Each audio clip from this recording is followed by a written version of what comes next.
ওকে, আচ্ছা, আমি পূর্বেই যেটা বলেছি বিনিয়োগ পরিকল্পনা, আমরা আসলে ইনভেস্টমেন্ট প্ল্যান নিয়ে আলোচনা করছি। আমাদের একটা সুন্দর পরিকল্পনা তৈরি করতে হবে, প্রত্যেকেই আমরা করতে চাচ্ছি। মনে মনে অনেকেই এক্সপ্রেস করতে পেরেছেন যে আপনারা কি করতে চান, আবার অনেকে বলতে পারেন নাই, কিন্তু মনে মনে আপনি চিন্তা করতে আছেন। আপনার মনে অনেক স্বপ্ন আছে, কল্পনা আছে ব্যবসা বাণিজ্য নিয়ে। সেইগুলোকে সুশৃঙ্খল ভাবে একটা কাঠামোগত রূপ দিতে পারলে সেটাকে আমরা বলি বিনিয়োগ পরিকল্পনা। তাহলে শুরুতেই দেখা যাক আসলে বিনিয়োগ পরিকল্পনাটা নিয়ে আজকের এই সেশনের মধ্যে কি কি বিষয় আলোচনা করব। প্রথমে জেনে নিব আপনার সংজ্ঞাটা কি, বিনিয়োগ পরিকল্পনা কি জিনিস, কেন করা হয়, এই বিনিয়োগ পরিকল্পনা করতে গেলে কি কি মূলনীতি ফলো করতে হবে, স্তরগুলো কি কি, কার্যকর বিনিয়োগ পরিকল্পনার ধাপ সমূহ কি হয়। এগুলো খুবই থিওরিটিক্যাল ডিসকাশন। শুরুতেই বলে নিই, আমার ডিসকাশন গুলো খুবই মনে হবে যে লিকুইড একটা ডিসকাশন এবং খুবই থিওরিটিক্যাল, কিন্তু এই ডিসকাশন গুলো একটু আন্ডারস্ট্যান্ডিং এর জন্য প্রয়োজন। কিন্তু কংক্রিট একটা শেপ দিতে গেলে যে কাঠামোগত একটা রূপ দরকার, সেই কাঠামো নিয়ে আমি আমার সেশনের সেকেন্ড পার্টে আলোচনা করব। শুরুতেই আমরা এই মৌলিক বিষয়টাকে জেনে নিই যে বিনিয়োগ পরিকল্পনা কি এবং কেন এটা প্রয়োজন, এর গুরুত্ব বা কতটুকু। এরা যদি বুঝতে পারেন আপনারা, তাহলে আমার বিশ্বাস এই এই 15 ওয়ার্কিং ডেজ এর আমাদের যে প্রশিক্ষণ কার্যক্রম সেটা খুব মনোযোগ দিয়ে করবেন এবং আপনারা আপনাদের স্বপ্নের ব্যবসাকে একটা সুন্দর ফিজিক্যাল একটা রূপ দিতে পারবেন। এবং খুবই গুরুত্বপূর্ণ, ওই রূপটাই নিয়েই কিন্তু বেসিকলি আলোচনা হবে। আপনার মুখ দেখে কেউ বুঝবে না, মুখ জিজ্ঞাসাই করবেন আপনাকে। আপনার ওই পরিকল্পনাটা দেখে বুঝবে যে what you are going to do, আপনি কি করতে চাচ্ছেন। এই জন্য প্রত্যেকের হাতে একটা বিজনেস প্ল্যান থাকতে হবে। এই বিজনেস প্ল্যানটা নিয়েই আপনি দেখা করবেন প্রকল্প কর্তৃপক্ষ বলি, একটা ব্যাংকের ম্যানেজার বলি, অথবা ব্যাংকের এমডি বলি, এর কাছে গিয়ে বলতে পারবেন যে স্যার আমার একটা সুন্দর বিজনেস প্ল্যান আছে, আমি তো অর্থায়নের অভাব আমি ব্যবসাটা শুরু করতে পারছি না, আপনি যদি একটু প্ল্যানটা দেখেন স্যার, এবং আমার জন্য যদি মনে হয় যে ফাইন্যান্স কিছু করা যেতে পারে। এই জন্যই বেসিক্যালি আমরা বিজনেস প্ল্যান বানাতে হবে। আপনার মুখে কথায় কেউ কোনো কিছু বিশ্বাস করবে না। আপনার চিন্তা, আপনার কল্পনা, আপনার innovation, everything should be in black and white. হ্যাঁ, এটা লিখিত রূপ হতে হবে, তাহলেই ফর্মালি কোনো একটা ইনিশিয়েটিভ নেওয়া যাবে আপনার পক্ষে। তাহলে আমরা দেখে নিই এই সমস্ত আজকের আলোচনার পরে আমরা কতটুকু এই বিষয়টা আন্ডারস্ট্যান্ডিং আসে। তাহলে একটু বলে নিই যে বিনিয়োগ পরিকল্পনা কি। সংজ্ঞাকে তাদুরস্ত সংজ্ঞায় যেটা আমি আগে বলেছি, পরিকল্পনা মানেই হচ্ছে ভবিষ্যতের কোনো কিছু আগেই ভেবে নেওয়া। ব্যবসার ক্ষেত্রে এটা কৌশল, অর্থায়ন, বিপণন, আপনি অর্থের পরিমাণ, অর্থায়ন কোত্থেকে করবেন, আপনার যে মনে করেন ইনভেস্টমেন্টের পরিমাণ 1 কোটি টাকা, 1 কোটি টাকা কোন কোন জায়গা থেকে আপনি সংগ্রহ করবেন। আপনি কি জমি বিক্রি করবেন? হ্যাঁ, আপনি কি ব্যাংক থেকে নেবেন? আপনার কত টাকা ব্যাংকে আছে? এই সমস্ত বিষয় সুন্দরভাবে লিপিবদ্ধ করলেই বা এটাকে তার সুশৃঙ্খল রূপ দেওয়াটাই হচ্ছে বিজনেস পরিকল্পনার কাজ। তো পরিকল্পনাতে সাধারণত যে 3-4টা জিনিস আমাদের ভাবতে হয় আগেই, সেটা হচ্ছে কি করতে হবে, এটা নির্ধারণ করলেন কি করতে হবে, এটা কিভাবে করবেন, কখন করবেন, এবং ভবিষ্যতে কি আশা করা যায়, এখান থেকে রেজাল্টটা কি আসতে পারে। এইগুলো প্রেডিকশন করে এইগুলো আপনার ওই কাঠামোর মধ্যে সুস্পষ্টভাবে লিপিবদ্ধ করলেই তখন সেটা বিজনেস প্ল্যানে পরিণত হবে। তাহলে বিজনেস প্ল্যান হচ্ছে কোনো একটা সুনির্দিষ্ট কাজ, কোনো একটা কাজ করতে হবে, কিভাবে করতে হবে, কখন করতে হবে, এটা আগে ভেবে নেওয়াটাই হচ্ছে বিজনেস প্ল্যানের গুরুত্বপূর্ণ মৌলিক উপাদান। এখন এই যে ভাববেন, ভবিষ্যতের ভাবনা আজকেই যেটা ভেবে রাখবেন, এই ভাবার ক্ষেত্রে কয়েকটা ইনস্ট্রুমেন্ট আছে, কয়েকটা প্রিন্সিপাল আছে, কয়েকটা নীতি আছে। এই ভাবার না আকাশ কুসুম কল্পনা হলে হবে না। অর্থাৎ রাতের বেলা ঘুমিয়ে যে স্বপ্ন দেখে সেই স্বপ্ন হলেও হবে না, কারণ ওই স্বপ্ন বাস্তবে রূপ লাভ করে না।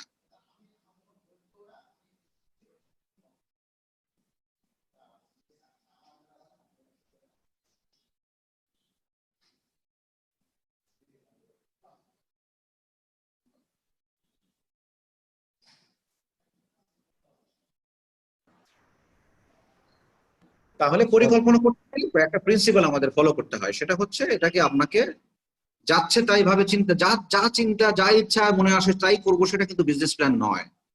বিজনেস প্ল্যান বা পরিকল্পনা বা ভবিষ্যতের ভাবনা আপনাকে ভাবতে হলে কয়েকটা জিনিস ফলো করতে হবে। নাম্বার 1, এই ভাবনা, এই কল্পনা, এই চিন্তাটা স্পেসিফিক হতে হবে। আপনি যদি মনে করেন ভাই টাকা পয়সা আছে, কুয়েত থেকে আইলাম 20 লাখ টাকা তো কামাই করছি, দেখি কি করা যায়, এটা this is not a plan. দেখি কি করা যায় কথা বললে বুঝতে হবে যে you are not specific. Number 2, আপনাকে মেজারেবল হতে হবে। মেজারেবল মানে হচ্ছে আপনি যে কল্পনা চিন্তা বা উদ্দেশ্য নিয়ে কাজ করবেন সেটা মেজারেবল কিনা। মেজারেবল মানে পরিমাপযোগ্য কিনা। যেমন আপনি ইনভেস্ট করতে চান, ইনভেস্ট করবো নি, কত টাকা লাগে দেখবো নি, এটা হলো না। ইনভেস্ট করতে গেলে আপনি বলতে হবে যে আমার এই বিজনেস আমি করতে চাই, এত টাকায় আমি ইনভেস্ট করব, এবং এটা আপনাকে পরিমাপযোগ্য হতে হবে।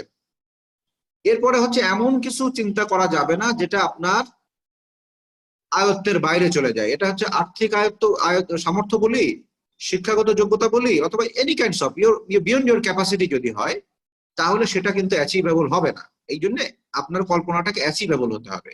অ্যাজ ফর এক্সাম্পল, আপনার মনে করেন পুঁজি আছে 30 লক্ষ টাকা, মানে আদার ব্যাপারী হয়ে জাহাজের খবর নেওয়া যাবে না। আপনার মনে মনে কল্পনা থাকতে পারে, কিন্তু কল্পনা বলতে কিন্তু কল্পনা বিলাস নয়। কল্পনা মানে হচ্ছে যুক্তিগত রেজনিং, হ্যাঁ, ক্রিটিক্যাল রিজনিং।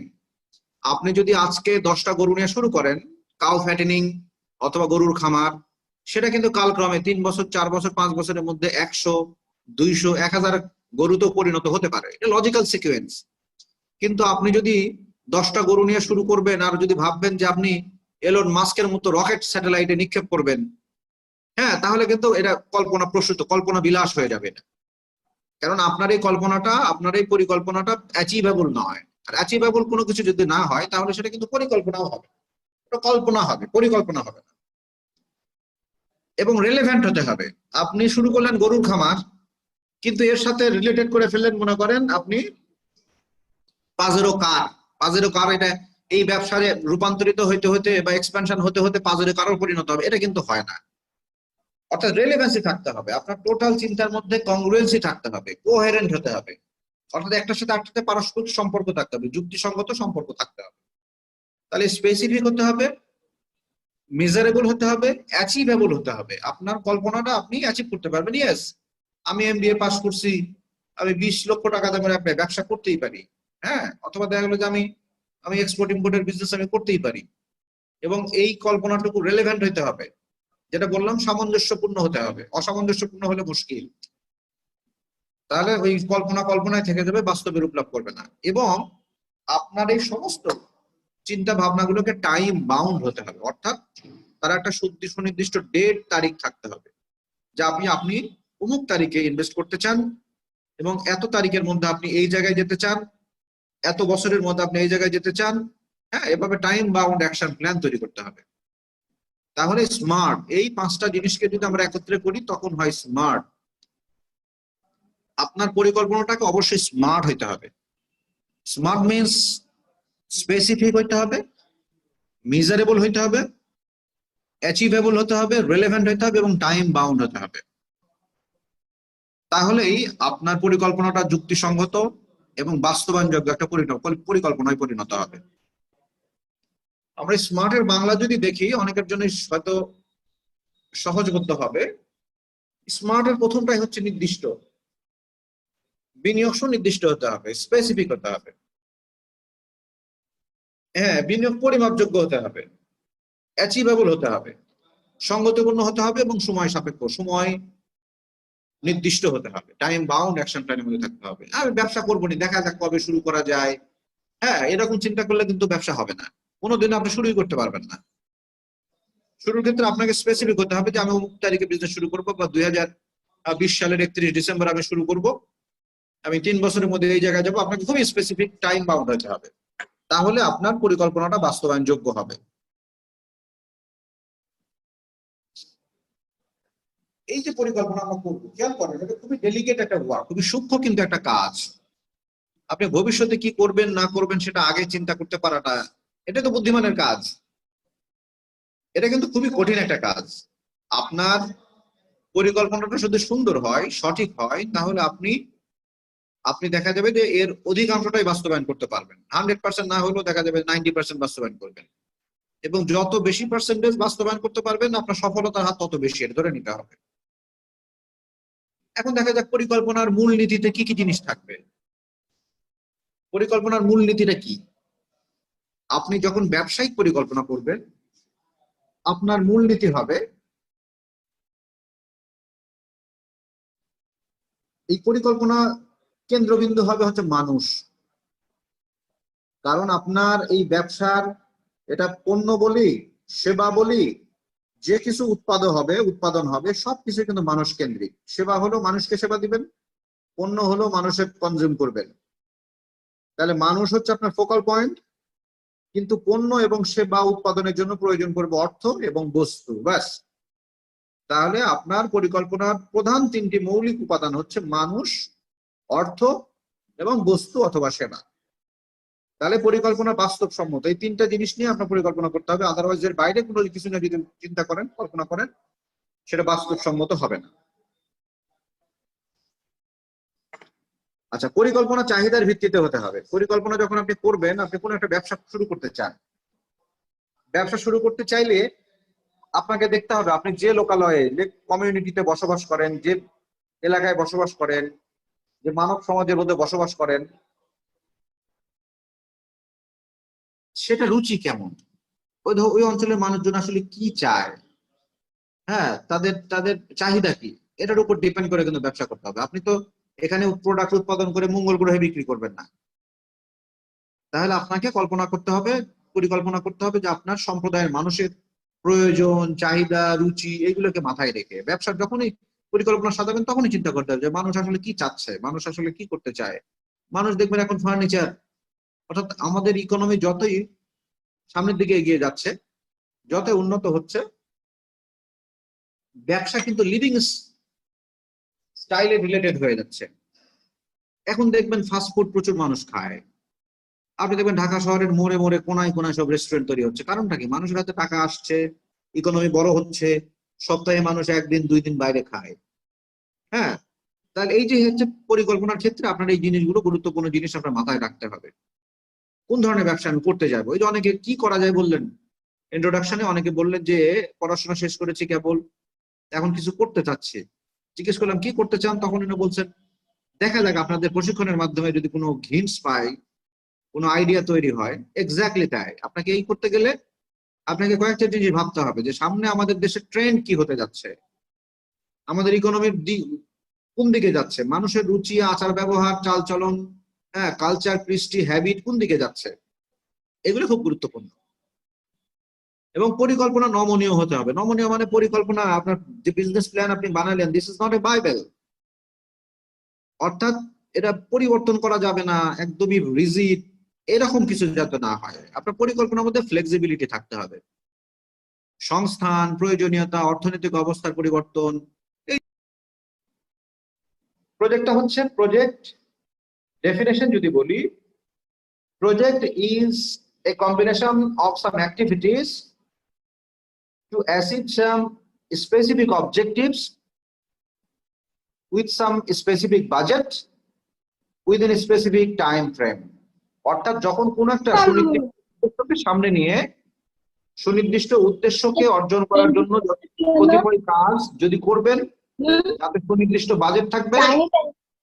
কাইন্ডলি সবাইকে মিউট করে দেন। বলো। হ্যালো, এক্সকিউজ মি, আমার মনে হয় কেউ আনমিউট হয়ে গেছে, কথা শোনা যাচ্ছে। তাহলে আমরা আমাদের পরিকল্পনাগুলো শুরু করব ছোট প্রজেক্ট আকারে। একটু এক্সাম্পল দিই, সেটা হচ্ছে আপনি মনে করেন আপনার পরিকল্পনা, আপনি আপনার এলাকায় একটা বড় কৃষি খামার করবেন, অ্যাগ্রো প্রসেসিং ইন্ডাস্ট্রিজ। সেই ইন্ডাস্ট্রির মধ্যে থাকবে যেমন auto rice mill, auto flour, ময়দা উৎপাদনকারী কারখানা থাকবে, আপনি মাস্টার্ড অয়েল তৈরি করবেন, ঠিক আছে, আপনি চিপস বানাবেন, পোটাটো থেকে চিপস, পোটাটো থেকে স্টার্চ বানাবেন, পোটাটো থেকে কেক বানাবেন। তাহলে 10-12টা প্রোডাক্ট নিয়ে আপনি একটা মেগা প্ল্যান তৈরি করলেন যে অ্যাগ্রো প্রসেসিং ইন্ডাস্ট্রিজ। হ্যাঁ, কিন্তু প্রশ্ন হচ্ছে আপনার এই টোটাল প্রজেক্টের সংখ্যা 10টা। আপনি কি শুরুতেই 10টা নিয়ে একবারে উৎপাদন শুরু করবেন? এটা পরিকল্পনার নীতি অনুযায়ী এটা মোটেও সমীচীন নয়। কারণ আপনাকে শুরু করতে হবে একটা প্রজেক্ট না। আপনি শুরু করেন যে অটো রাইস মিল শুরু করেন, বা সুগন্ধি চাল, অথবা আপনি উন্নত মানের ময়দা উৎপাদন করা শুরু করেন, অথবা আপনি পোটাটো থেকে স্টার্চ উৎপাদন শুরু করেন, যে কোনো একটা ইউনিট নিয়ে আপনি শুরু করবেন, পাইলটিং বা প্রজেক্ট আকারে আপনি শুরু করবেন। এক্ষেত্রে যেটা হবে, আপনার এই ছোট অভিজ্ঞতার মাধ্যমে আপনি অনেক কিছু জানতে পারবেন। আপনার ভুল ভ্রান্তিগুলো, ত্রুটিগুলো আপনি সহজে চিহ্নিত করতে পারবেন। যদি এই বাস্তব কাজের ত্রুটিগুলো চিহ্নিত করার পরে আপনি পরবর্তীতে প্রজেক্টে যখন যাবেন আরো বৃহত্তর পরিসরে, তখন এই ভুলগুলো আর হবে না। এই ভুলগুলো থেকে আপনি তখন নিজেকে শুধরাইতে পারবেন। এই জন্য আপনাকে শুরুটা করতে হবে প্রজেক্ট আকারে, ছোট সহজ প্রজেক্ট আকারে। তাহলে 10টা প্রোডাক্টের মধ্যে একটা প্রোডাক্ট নিয়ে আপনি শুরু করলেন, এটা হচ্ছে পরিকল্পনার মূল নীতি। আদারওয়াইজ 10টা নিয়ে যদি শুরু করেন তাহলে আপনার পথে বসে যাওয়ার সম্ভাবনা থাকে। লাভ হলে তো হলো, কিন্তু লস হলে আপনি আর জীবনে উঠতে পারবেন না, দাঁড়াইতে পারবেন না। এই জন্য আপনার পরিকল্পনাকে প্রজেক্ট আকারে সাজাতে হবে। আমরা বাংলাদেশেও তাই করি। আমরা প্রত্যেক বছরে আমাদের যে অ্যানুয়াল ডেভেলপমেন্ট প্ল্যান হয় তার মধ্যে প্রায় 1,500 প্রজেক্ট থাকে। 1,500 প্রজেক্টের মধ্যে সবগুলো প্রজেক্ট সফল নাও হতে পারে, কিন্তু 500টা প্রজেক্ট মনে করেন ব্যর্থ হলো, 1,000 তো সফল হবে। কিন্তু সবগুলো জিনিসই যদি আপনি একবারে করতে থাকেন তাহলে যেটা হবে, যদি লাভ হয় তাহলে খুবই বেশি হলো, না হলে কিন্তু একদম আপনি দেউলিয়া হয়ে যাবেন। এই জন্য পরিকল্পনাতে খুব গুরুত্বপূর্ণ জিনিস হচ্ছে আপনাকে প্রজেক্ট বেছে নিতে হবে। আপনি টোটাল পরিকল্পনার মধ্যে থেকে সবচেয়ে ভায়াবল যেটা মনে হবে সেটা নিয়ে আপনি সর্বপ্রথম শুরু করবেন, আগাবেন। এটা হচ্ছে পরিকল্পনার বেসিক নীতি। আমরাও তাই করি। আমাদের দেখেন প্রজেক্টটা কিন্তু আমরা আমাদের প্রশিক্ষণ সমন্বয়ক যে আছে তারা বুঝতে পারবেন, আমাদের প্রজেক্টটা বেসিক্যালি পাইলটিং প্রজেক্ট, খুব ছোট আকারে নেওয়া হয়েছে, মাত্র 50 কোটি টাকার একটা প্রজেক্ট। কারণ কি ছিল? কারণ আসলে আমরা এটা পরীক্ষামূলক এটা নিয়েছিলাম, যেখান থেকে আমাদের এন্টারপ্রেনারশিপ বানানোর সফলতার হার কতটুকু। আমরা যদি এই প্রকল্পটাকে সাকসেস করতে পারি, সফল করতে পারি, তাহলে এই প্রকল্পটাই যখন 10 গুণ আকারে আসবে, অর্থাৎ 500 কোটি টাকার একটা প্রজেক্ট হয়ে যাবে। এবং সেটা নিয়ে অলরেডি আমরা কাজ শুরু করেছি, আপনারা জানেন। তো এটাকে আরো জোরদার করতে পারবেন আপনারা যদি এই এসডিপি এর মাধ্যমে যারা প্রশিক্ষণ প্রাপ্ত হচ্ছেন তারা যদি সত্যি এন্টারপ্রেনারশিপ হিসেবে এরকম ভাবে আপনারা কাজ শুরু করেন, তাহলে আমাদের প্রকল্পটা সফল হবে, আমাদের প্রশিক্ষণ কার্যক্রমটাকে সফল হবে। এবং তখন আমরা বৃহত্তর পরিসরে তখন আরো বড় আকারে তখন আপনাদের সামনে আসতে পারবো। সেক্ষেত্রে হয়তো দেখা যাবে প্রশিক্ষণের পাশাপাশি ফাইন্যান্সিং এরও ব্যবস্থা থাকবে। এটা হচ্ছে পরিকল্পনার মূল নীতি। ছোট থেকে শুরু করতে হবে, এবং যদি সফল হয় তাহলে আমরা বৃহত্তর পরিসরে সেই একই কাজ করবো। এখন দেখে নিই আসলে পরিকল্পনাতে আসলে কখন কোন পর্যায়ে মানুষ কি ধরনের পরিকল্পনা করে। এটা পরিকল্পনার স্তর। সাধারণত ব্যবসা শুরুর আগে যে স্তর থাকে সেই স্তরটা হচ্ছে এলোমেলো স্তর, অপরিকল্পিত অবস্থা। ব্যবসা শুরুতেই মানুষ চিন্তা করে ব্যবসা যে করবো, কই টাকা পাবো, কি ব্যবসা করা যাবে, এগুলো নিয়ে মানুষ ব্যস্ত থাকে প্রথমে। এখন অত সুচিন্তিত কোনো চিন্তা ভাবনা থাকে না।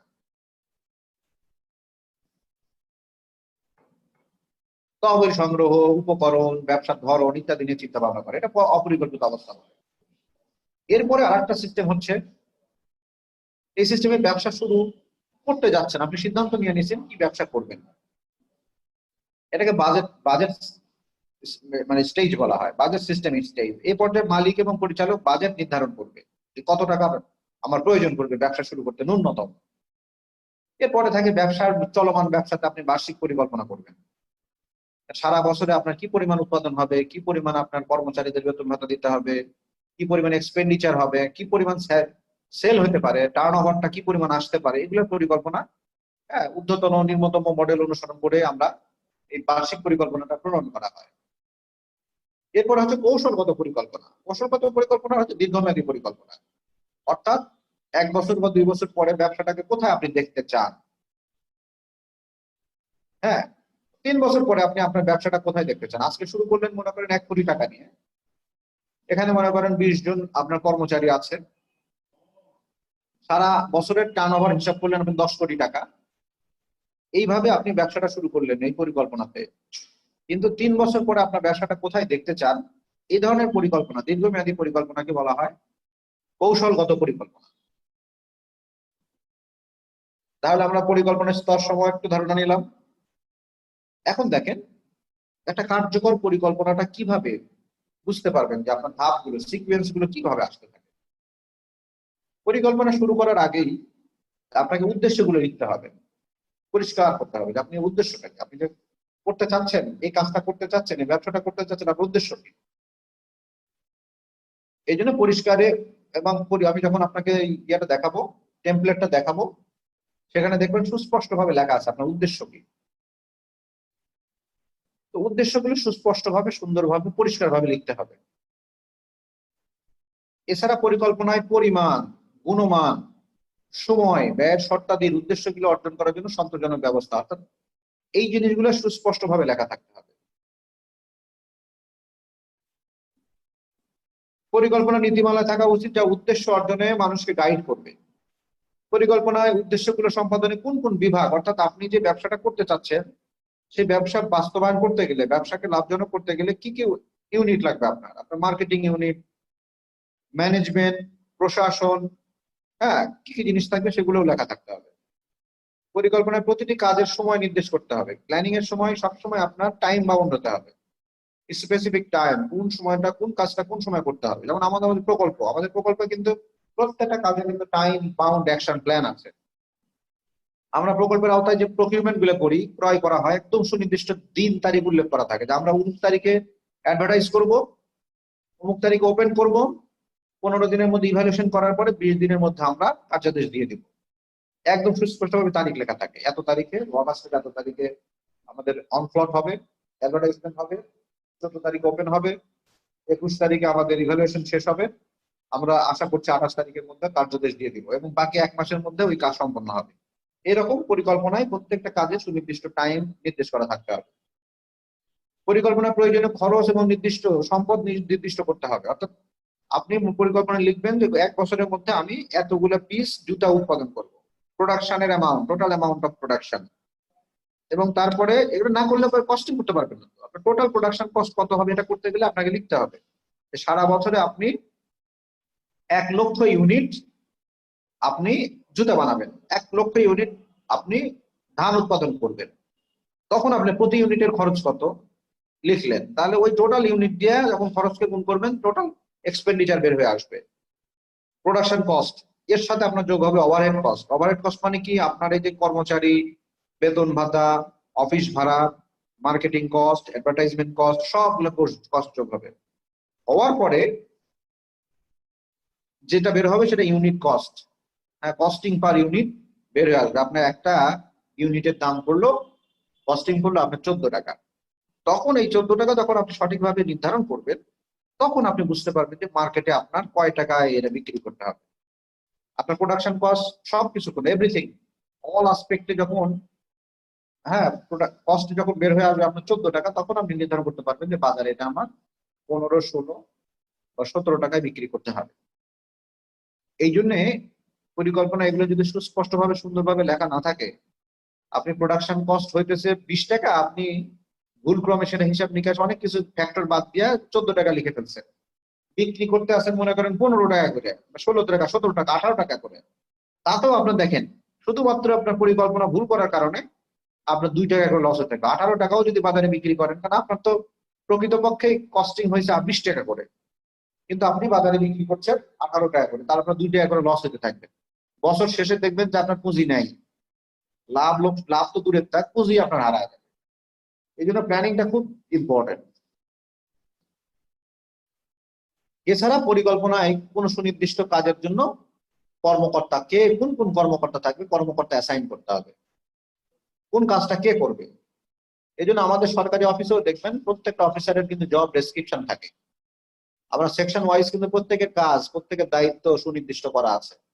আদারওয়াইজ ইমার্জেন্সিতে দেখা যাবে কোন কাজ কে করবে এটা নিয়ে কিন্তু হট্টগোল হয়। এই জন্য পরিকল্পনায় আপনি সুস্পষ্টভাবে সুন্দরভাবে লিখে রাখবেন কোন কাজটা, মার্কেটিং এর কাজ কে করবে, অ্যাডভার্টাইজমেন্টের কাজটা কে করবে, প্রত্যেকের কাজ সুনির্দিষ্ট করা থাকতে হবে। তাহলেই সঠিক সময়ে সঠিক কাজটা পাওয়া যাওয়ার সম্ভাবনা রয়েছে।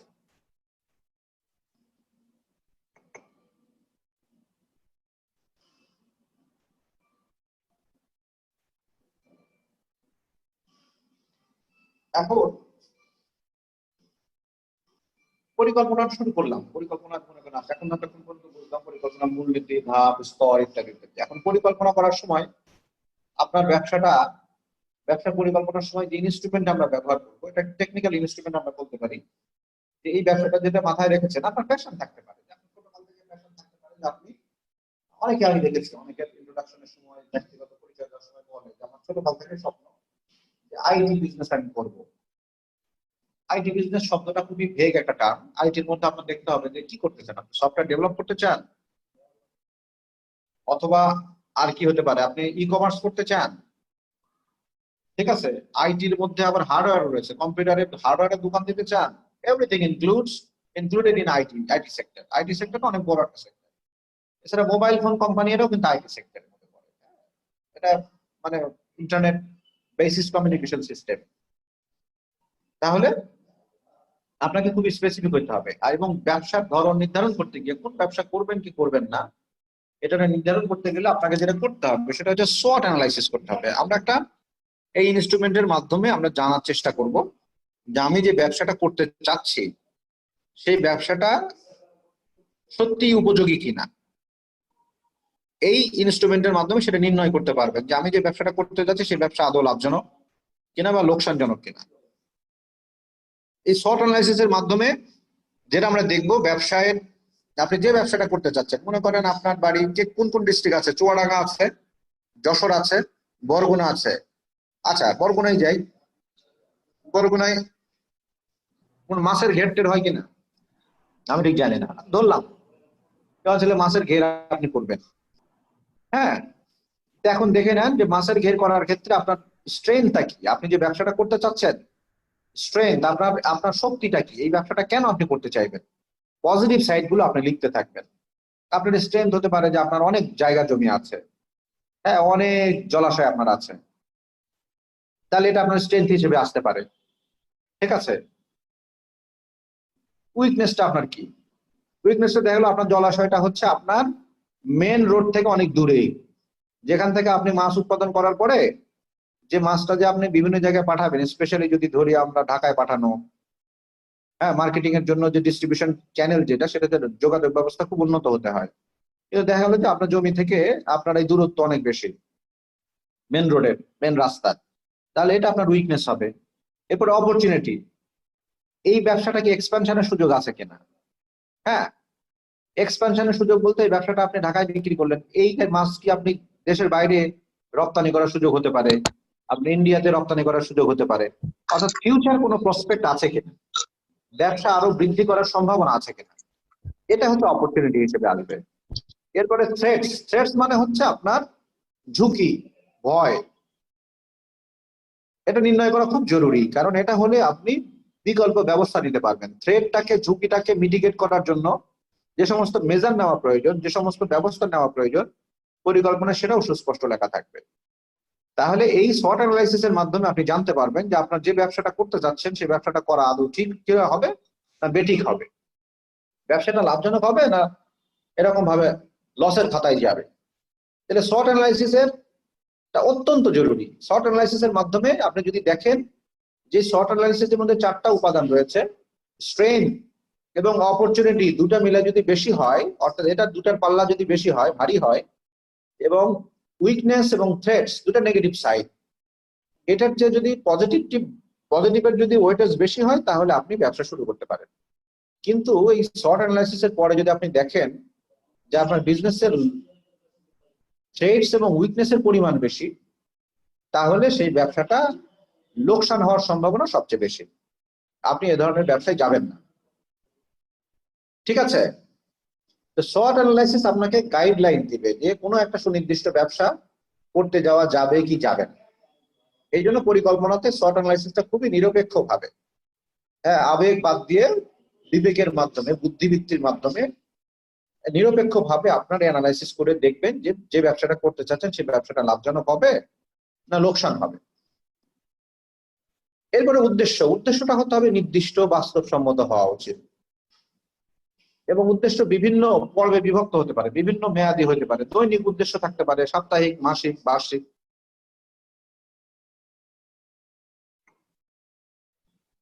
এখন আমরা দেখি SWOT অ্যানালাইসিসটা যদি আপনি ম্যাট্রিক্স থেকে আসেন তাহলে এটা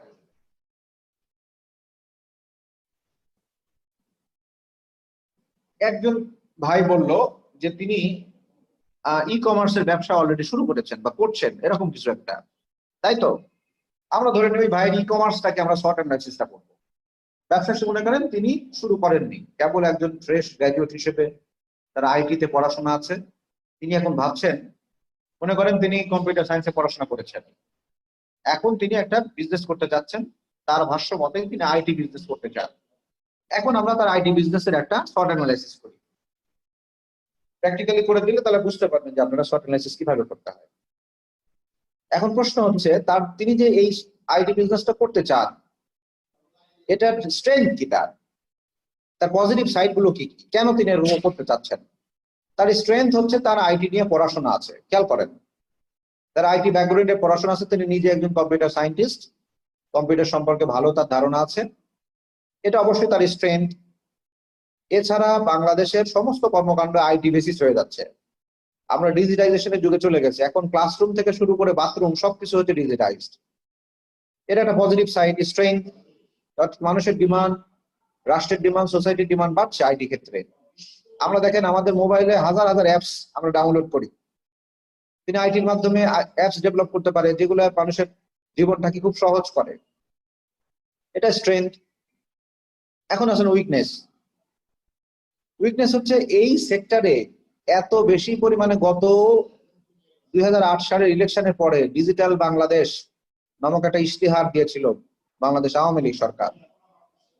এই ডিজিটাল আওয়ামী লীগ সরকারের এই ম্যানিফেস্টোর পরে ডিজিটাল আইন থেকে শুরু করে অনেক কিছু হয়েছে, যেখানে প্রণোদনা থেকে শুরু করে সবকিছু দেওয়া হয়েছে, এবং সরকার সবকিছুতে যেমন ডিজিটাইজেশনের উদ্যোগ নেওয়ার কারণে এত বেশি পরিমাণে ভুঁইপোর বলেন আর বস্তুনিষ্ঠ বলেন, এত বেশি পরিমাণে আইটি কোম্পানি তৈরি হয়েছে, আপনি কল্পনা করতে পারবেন না কয়টা কোম্পানি আছে, হাজার হাজার আইটি কোম্পানি তৈরি হয়েছে বাংলাদেশে। এটাই বিজনেসের আসলে উইকনেস, কারণ আপনাকে হিউজ কম্পিটিশনের মধ্যে পড়তে হবে। কারণ আপনি তো নতুন না, আপনি মনে করেন 2000তম কোম্পানি, তারা অলরেডি যারা বাজারে আছে তারা তো বাজারে অনেক কিছু তারা করেছে, তারা দখলে আছে তাদের। তাহলে আপনি আর নতুন একটা প্রতিষ্ঠান হিসেবে তাদের সাথে ফাইট করতে পারবেন কিনা, এটা কিন্তু উইকনেস আপনার। এরপরে অপরচুনিটি দেখি। অপরচুনিটি হচ্ছে আপনার প্রসপেক্টটা কতটুকু। আপনি যেহেতু আইটির মধ্যেও স্পেসিফিক্যালি ই কমার্স করতে চাচ্ছেন, বাংলাদেশে ই কমার্স সাইট খুব বেশি না, সাইট অনেক থাকতে পারে, কিন্তু সফলভাবে ই কমার্স ব্যবসা চালাচ্ছে ধরেন দারাজ, ইন্টারন্যাশনালি অ্যামাজন এখন বাংলাদেশে ঢুকে নাই। হ্যাঁ, আলিবাবা কিছু কিছু অর্ডার করলে আলিবাবার এখনো সার্ভিস আছে, রিটেলে নাই এখন, মানে কি বলবো, এটা হোলসেলে আছে, একবারে 10টা 12টা করে অর্ডার করতে হয় আলিবাবাতে বা আলি এক্সপ্রেসে। কিন্তু বাংলাদেশে যদি আমরা হিসাব করি অন্যান্য কিছু আছে, তারপরে ধরেন অথবা আছে, খুব বেশি না, আমি হাতে গোনা হয়তো 5-7টা মোটামুটি নেম ফেম নিয়ে হয়তো অনলাইন ব্যবসা করছে, কিন্তু ম্যাক্সিমামই দেখা যাবে যে কোনো মানে জাতপাত নাই অনলাইন সবগুলোর। এটা একটা অপরচুনিটি আপনার, যে আপনি এই ব্যবসাটা যদি শুরু করেন, কোয়ালিটি সার্ভিস যদি দেন, আপনি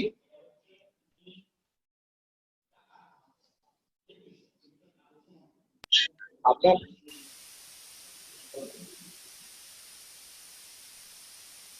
অনেক অপরচুনিটি আপনার আছে। থ্রেটস এর কথা বলি।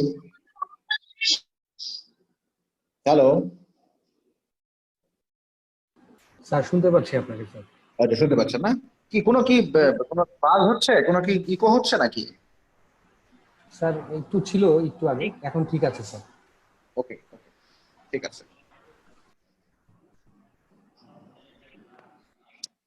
আচ্ছা, এখন থ্রেটস এর কথা আলোচনা আসি। থ্রেটস হচ্ছে দেখেন,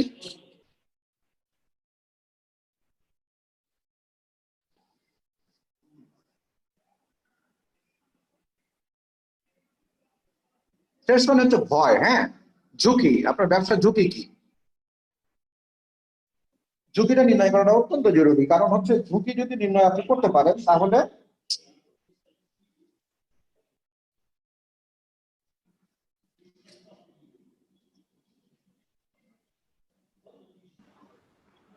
কথাগুলো স্পষ্ট না।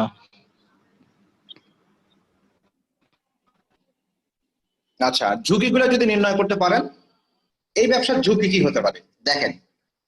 এই ব্যবসার ঝুঁকি হচ্ছে দেখেন, এখন পর্যন্ত যেটা আমরা নির্ণয় করতে পারি, বাংলাদেশে আমরা যতই বলি 3G 4G 5G ইত্যাদি শব্দগুলো আমরা ব্যবহার করছি, বাংলাদেশের নেটওয়ার্ক, আপনারা কিন্তু এই ট্রেনিং করতে গিয়ে দেখছি যে সব জায়গাতে কিন্তু নেটওয়ার্কের অবস্থা ভালো না। হ্যাঁ, এছাড়া আর একটা ঝুঁকি হচ্ছে দেখেন যে আপনার লজিস্টিক, অনলাইনে আপনি ব্যবসা করবেন, ই কমার্স করবেন, অর্ডার করার পরে আপনার এই প্রোডাক্ট গুলো সঠিক সময়ে পৌঁছে দেওয়া কিন্তু একটা ঝুঁকি, পারবেন কি পারবেন না। হ্যাঁ, তো আপনি যে কোনো ব্যবসার এরকম আইডিয়া গুলোকে এই কোষ্ঠী পাথর দ্বারা যাচাই করতে হবে। কোষ্ঠী পাথর মানে হচ্ছে এটা দ্বারা যদি শর্ট অ্যানালাইসিসের মাধ্যমে যদি আপনি যাচাই করেন তাহলে আপনার দুটো জিনিস আসবে, বাম সাইড একটা, ডান সাইড একটা। হ্যাঁ, বাম সাইডে দেখবেন আপনার দুটো, একটা হচ্ছে অরেঞ্জ আর একটা এরকম ভাবে ইয়েলো, স্ট্রেংথ এবং অপরচুনিটি এটাও লিখলেন, ডান দিকে উইকনেস এবং থ্রেটস লিখছেন। বাম সাইডের পরিমাণ যদি আপনার বেশি হয়, অর্থাৎ ওয়েটেজ যদি বেশি হয়, আপনি মার্কিংও করতে পারেন। চারটা কোয়ার্টারকে যদি আপনি 25% মার্ক করেন, হ্যাঁ, সেখান থেকে যদি এই 25-এর মধ্যে স্ট্রেংথে কত পেলো ধরেন এখানে 15, এবং অপরচুনিটির মধ্যে মনে করেন আপনার পেলো মনে করেন 15, তাহলে এখানে বাম সাইডে 50-এর মধ্যে পেলো 30। আর উইকনেস এবং থ্রেটস দুটাতে দেখা গেল যে একটাতে পাইলো মনে করেন উইকনেসে পাইলো 10 আর থ্রেটসে পেলো মনে করেন আপনার কত 18। দেখা গেলো যে বাম দিকে হলো 30 আউট অফ 50 এবং ডান দিকে মনে করেন 28 আউট অফ 50। তাহলে আপনার দেখা যাচ্ছে যে পজিটিভ সাইডটা এই বিজনেসের ক্ষেত্রে বেশি। শর্ট অ্যানালাইসিস করে আপনি দেখলেন, তাহলে আপনি ব্যবসাটা শুরু করতে পারেন। এখন আপনার দায়িত্ব হবে যে উইকনেস এবং থ্রেডস গুলোকে আস্তে আস্তে মিটিগেট করা। উইকনেস যদি থাকে, উইকনেস গুলো কিভাবে আপনি কনভার্ট করবেন স্ট্রেংথে। দেখেন, উইকনেসের মধ্যে বলেছিলাম যে আপনার কম্পিটিটর অনেক বেশি, নেটওয়ার্কের ব্যাপারটা আসতে পারে যে বাংলাদেশের সব জায়গায় আসলে খুব ভালো নেটওয়ার্ক নেই। অনলাইন শপ করতে গেলে, অনলাইন বিজনেস করতে গেলে নেটওয়ার্ক অ্যাক্সেসটা থাকতে হবে। গ্রাম অঞ্চলে অনেক জায়গা আছে, আমি সেদিন গ্রামে গিয়েছিলাম, হ্যাঁ, সেখানে খুব ভালো আপনার 3G বা 4G পাওয়া যায় না, ওখানে শুধু মোবাইলে কথা বলা যায়, কিন্তু দেখা গেলো যে নেট ভালো চলে না। হ্যাঁ, এরকম বহু ধরনের সমস্যা, নেটওয়ার্কের প্রবলেম আছে অনেক জায়গা বাংলাদেশের মধ্যে এখনো আছে। যেমন আমাদের বান্দরবন, খাগড়াছড়ি, হিল ট্যাক্সের জায়গাগুলো আছে, এখানে দেখেন ভালো নেটওয়ার্ক নেই, ইন্টারনেট চলেই না একদম। আবার অনেক জায়গাতে দেখবেন ব্রডব্যান্ড লাইনও যায় না। তো এই ধরনের কিছু উইকনেস স্ট্রাকচারাল এবং আমাদের এরকম ভাবে অবকাঠামোগত দুর্বলতা রয়েছে। আবার থ্রেটস এর ক্ষেত্রে এইগুলো উইকনেস এবং থ্রেটস আপনি মিটিগেট করার চেষ্টা করবেন, তখন আপনি ডিসিশন নিতে পারবেন এই আপনার শর্ট অ্যানালাইসিসের মাধ্যমে যে এই ব্যবসাটা শুরু করা ঠিক হবে কি হবে না। ঠিক সেরকম আমরা অ্যাগ্রোবেস ইন্ডাস্ট্রি নিয়ে একটু কথা বলি। মনে করেন একজন অ্যাগ্রোবেস ইন্ডাস্ট্রি করবে কোথায়, আপনার ধরি রংপুরে, কারণ রংপুরে অন্য কোনো বিজনেস হবে না, অ্যাগ্রোবেসই হবে। রংপুরে প্রথম মানুষের মাথায় আসে যে অ্যাগ্রোবেস ইন্ডাস্ট্রি করা, কারণ রংপুর, দিনাজপুর, উত্তরবঙ্গে এখন পর্যন্ত অ্যাগ্রেরিয়ান সোসাইটি, অ্যাগ্রেরিয়ান ইকোনমি, ওখানকার অর্থনীতির প্রধান ভিত্তি কিন্তু এখনো কৃষি। সমস্ত পণ্য সামগ্রী, কৃষি পণ্যগুলো দেখবেন সবগুলো উত্তরবঙ্গ থেকে আসে, কারণ এখানে কৃষি উৎপাদনের উপরই তারা নির্ভরশীল। এখানে মনে করেন অ্যাগ্রোবেস ইন্ডাস্ট্রি করবেন, তাহলে এখানে শর্ট অ্যানালাইসিস যদি করেন তাহলে আপনার স্ট্রেংথ হচ্ছে র ম্যাটেরিয়াল, অ্যাভেলেবল র ম্যাটেরিয়াল আপনি ওখানে পাবেন। ঠিক আছে, আপনার স্ট্রেংথ হতে পারেন যে আপনার নিজস্ব জমি আছে প্রচুর, যেখানে আপনি নিজে উৎপাদন করবেন, নিজে কোয়ালিটি প্রোডাক্ট উৎপাদন করবেন কীটনাশক ব্যবহার বাদ দিয়ে। হ্যাঁ, অপরচুনিটি মানে কি এক্সপেনশন, আপনি আপনার এই কৃষি উৎপাদনগুলো কোয়ালিটি প্রোডাক্ট যদি আপনি বানাইতে পারেন, দেশের বাইরে বিদেশে আপনি রপ্তানি করতে পারবেন, তাহলে এটা অপরচুনিটি। উইকনেস হচ্ছে দেখেন উত্তরবঙ্গ থেকে ঢাকার যোগাযোগ ব্যবস্থা খুব খারাপ, আপনার ওখানে প্রোডাক্ট যদি আপনি উৎপাদন করেন ঢাকা পর্যন্ত পৌঁছাইতে দেখা যাবে সেখানে হিউজ পরিমাণে ক্যারিং কস্ট পড়ে যায়। ক্যারিং কস্ট পড়ে গেলে তার প্রোডাকশন কস্টের সাথে যোগ হয়, হওয়ার পরে সেটা বাজারের কম্পিটিটিভনেসটা কমে যায়, এটা একটা উইকনেস। আর থ্রেটস হচ্ছে যদি বন্যা, অনাবৃষ্টি, অতিবৃষ্টি হয় তাহলে কৃষি উৎপাদনটা মারাত্মক ক্ষতি হতে পারে। সেক্ষেত্রে আপনি ব্যবসা বাণিজ্য র মেটেরিয়ালের অ্যাভেলেবিলিটিটা কমে যাবে, স্কারসিটির কারণে তখন দেখা যাবে ব্যবসাটা হ্যাম্পার্ড হতে পারে। এইভাবে আপনি শর্ট অ্যানালাইসিস করার পরে দেখবেন সার্বিকভাবে যে আপনার ব্যবসাটা করা ঠিক হবে কি হবে না, আপনি নিজেই তখন বুঝতে পারবেন। আপনি যদি শর্ট অ্যানালাইসিস করেন, ওই শর্ট অ্যানালাইসিসটা যখন একবারে দেখবেন, টোটাল জিনিসটা এক চিত্রে যখন নিয়ে আসবেন, তখন আপনি বুঝতে পারবেন যে আসলে ব্যবসাটা করা যাবে। আপনার মনই তখন বলবে, আপনি নিজেই তখন ডিসিশন নিতে পারবেন যে আপনার বিজনেস শুরু করাটা উচিত হবে কি হবে না। তো শর্ট অ্যানালাইসিস এক্ষেত্রে খুব গুরুত্বপূর্ণ, অনেক কিছুতে আমাদের লাগে। আপনারা দেখবেন আমি যখন এই টেমপ্লেটটা আপনাদের সাথে শেয়ার করবো, ওখানে কিন্তু শর্ট অ্যানালাইসিস আছে। শর্ট অ্যানালাইসিস যখন আপনি করবেন, এবং এই শর্ট অ্যানালাইসিসই কিন্তু আপনাকে নয়, শুধু যারা আপনার বিজনেস প্ল্যানটা করবে তারাও কিন্তু এই শর্ট অ্যানালাইসিস দেখবে। তারা নিজেরাই কিন্তু চাক্ষুষ এই দেখার পরে বুঝতে পারবে যে ইয়েস, এই বিজনেসটা লাভজনক। তখন তারা আপনার এই বিজনেসে ফাইন্যান্স করতে তারা আগ্রহী হবে। তারা যখন এই দেখবে যে শর্ট অ্যানালাইসিসের মাধ্যমে আপনি যদি প্রমাণ করে দিতে পারেন যে আপনার বিজনেসটা লাভজনক, এখানে অনেক প্রসপেক্ট রয়েছে, এখানে প্রফিটেবিলিটি আছে অনেক বেশি, হ্যাঁ, এর অপরচুনিটি অনেক বেশি, শুধু বাংলাদেশ না বিদেশেও এই বিজনেস এক্সপ্যান্ড করা সম্ভব, তাহলে দেখবেন আপনি যেই ফাইন্যান্সের কথা প্রতিদিন আমাদের বলেন, হ্যাঁ, তখন ব্যাংক বলেন, ফাইন্যান্সিয়াল ইনস্টিটিউশন বলেন, তারা আরো আপনার বিজনেসে ইনভেস্ট করতে তারা আরো বেশি আগ্রহী হবে। এই জন্যই আপনার বিজনেস প্ল্যানটা খুবই ইম্পর্টেন্ট, এবং বিজনেস প্ল্যানের মধ্যে এই সমস্ত জিনিস আপনার থাকতে হবে।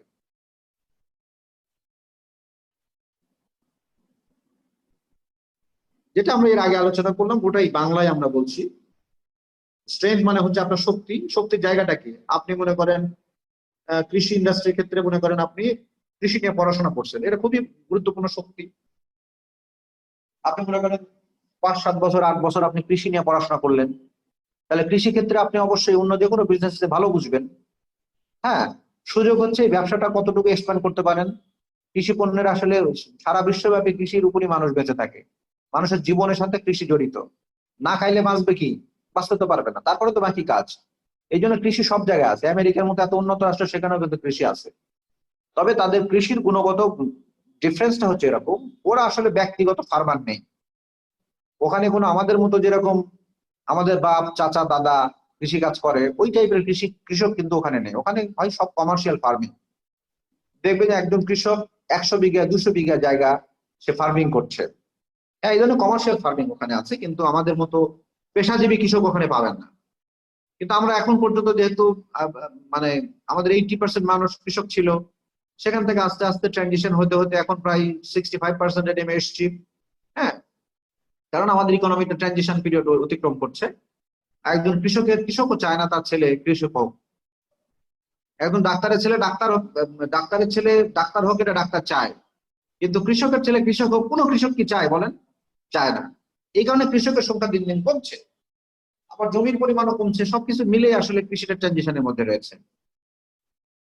এনিওয়ে, তাহলে আপনার এই শক্তি, দুর্বলতা, সুযোগ এবং ভয় এটা যদি সঠিকভাবে নির্ণয় করতে পারেন, তাহলে it will help to take the decision whether you should start your business or not.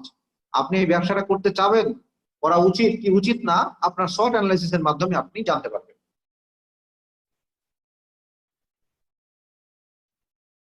এখন আমরা দেখে নিই তাহলে স্ট্রেংথ কি হইতে পারে, আপনার স্ট্রেংথের মধ্যে কি কি বিষয় আসতে পারে। আপনার শক্তি হতে পারে আপনার জমি, যেটা আমি এর আগে আলোচনা করেছি। কৃষি কাজ করতে চান, আপনার ব্যাপক জমি আছে, নিজেরই আছে 300 বিঘা, অথবা আপনি কৃষিতে ময়মনসিংহ থেকে মনে করেন পড়াশোনা করা, অথবা কৃষি ডিপ্লোমা আপনার আছে, আপনি কৃষি সম্পর্কে অনেক কিছু জানেন, কৃষি উৎপাদন, কীটনাশক, সার ইত্যাদি সম্পর্কে আপনার ব্যাপক ধারণা রয়েছে, যেগুলো আপনার এই বিজনেসের সাথে ওতপ্রোতভাবে জড়িত, সেগুলো আপনার স্ট্রেংথ হিসেবে ব্যবহৃত হবে। আবার অনেকের ক্ষেত্রে জনপ্রিয়তা স্ট্রেংথ হিসেবে ব্যবহৃত হতে পারে। এখন আপনি নির্ণয় করুন যে আপনার শক্তিটা কি। আপনার জমি নেই, হ্যাঁ, আপনার লেখাপড়াও নেই, জনপ্রিয়তাও নেই, কিন্তু আপনার শক্তি কি আপনি নিজে নির্ণয় করুন। আপনি হতে পারে যে অ্যাগ্রোবেস কোন ইন্ডাস্ট্রিতে আপনি 10 বছর চাকরি করেছেন, এটা আপনার স্ট্রেংথ হতে পারে, কারণ আপনি প্র্যাকটিক্যালি নিজে থেকে দেখছেন কিভাবে ব্যবসাটা করতে হয়। এটা কিন্তু আপনার শক্তি, অভিজ্ঞতা আপনার শক্তি হতে পারে। ঠিক আছে, এইভাবে আপনি আপনার নিজের স্ট্রেংথ গুলো নির্ণয় করবেন আর লিখতে থাকবেন পরিকল্পনাতে। আমি ফরম্যাটটা আপনাদের দেব। এরপরে দুর্বলতা কি হতে পারে? দুর্বলতা হচ্ছে ব্যবসার উদ্যোগে কি কি বাধা আছে সেইগুলো। মানে মুদ্রার তো সবসময় দুটা পিঠ থাকে, তাই না? একটা পজিটিভ পিঠ থাকলে আর একটা নেগেটিভ পিঠ। এই জন্য সমস্ত ব্যবসার ক্ষেত্রেও বা যে কোনো কিছুর ক্ষেত্রে নেগেটিভ পজিটিভ দুটো সাইডই থাকে। যে কোনো ব্যবসার ক্ষেত্রে দুর্বলতা বা উইকনেসের জায়গা থাকতে পারে, এটা নির্ণয় করতে হবে। আপনার নির্ণয় করলে হবে কি, আপনি তখন এই দুর্বলতাগুলো, আমি যদি আমার রোগই নির্ণয় করতে না পারি তাহলে চিকিৎসা নিব কি? এই জন্য চিকিৎসার পূর্ব শর্তই হচ্ছে আপনাকে রোগটা নির্ণয় করতে হবে, ডায়াগনোসিসটা ঠিক মতো করতে হবে। যেমন আপনার দুর্বলতা হতে পারে আপনার এলাকার যোগাযোগ ব্যবস্থা। এই যে বললাম উত্তরবঙ্গে আপনি অ্যাগ্রোবেস ইন্ডাস্ট্রি করছেন, কিন্তু এখানকার যোগাযোগ ব্যবস্থা খুব খারাপ। এখন পর্যন্ত আমরা 4 লেন করতে পারিনি, 4 লেনের কাজ এগিয়ে চলছে, হয়তো খুব অল্প সময়ের মধ্যে হয়ে যাবে। তারপরেও দেখেন এটা শেষ হতে মনে করেন আরো 5 বছর লেগে যাবে। তাহলে আপনি যদি এই মুহূর্তে ব্যবসা শুরু করেন তাহলে এটা আপনার যোগাযোগ ব্যবস্থাটা আপনার দুর্বলতা হিসেবে কাজ করবে। প্রযুক্তি সম্পর্কে, প্রযুক্তিগত ব্যাপারে আপনার দুর্বলতা, কেননা এখন আপনার অ্যাগ্রো ইন্ডাস্ট্রি গুলো খুবই উন্নত প্রযুক্তিতে হচ্ছে, কিন্তু প্রযুক্তি সম্পর্কে যদি আপনার ধারণা না থাকে, অথবা অ্যাভেলেবিলিটি না থাকে, আপনার দেখা গেল যে বাংলাদেশে আপনি যে ফ্যাক্টরির জন্য যে সমস্ত মেশিনারিজ দরকার সেগুলো বাংলাদেশে কেউ আমদানি করে না, অথবা বাংলাদেশে কোনো এরকম ভাবে হোলসেল ডিলার নাই। এটা একটা দুর্বলতা হতে পারে। তাহলে আপনি কি ভাবেন? তাহলে এটা গেল অ্যাগ্রোবেস ইন্ডাস্ট্রির জন্য। এখন আপনি আপনার ব্যবসার ক্ষেত্রে কি কি দুর্বলতা আছে আপনি নিজেই নির্ণয় করবেন এবং লিখবেন যে আমার দুর্বলতা এগুলা। এরপরে দেখেন অপরচুনিটি আমি আলোচনা অলরেডি করেছি। এটা হচ্ছে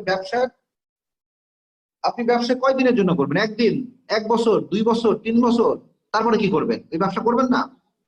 তাহলে আপনাকে নির্ণয় করতে হবে যে ব্যবসাটা আপনি করতে যাচ্ছেন সেটা কতদিন পর্যন্ত করতে পারবেন। ব্যবসাটা কি এক্সপ্যান্ড করার সুযোগ আছে কিনা। আপনি এখন প্রতি বছরে আপনি উৎপাদন করতে চাচ্ছেন মনে করেন 1000 বা 1 লক্ষ টন, এটা দ্বিতীয় বছরে কি তাই থাকবে? তৃতীয় বছরে কি তাই থাকবে? না এটা এক্সপ্যান্ড করার সুযোগ আছে? এটা হচ্ছে কি বলতে পারি আমরা অপরচুনিটি।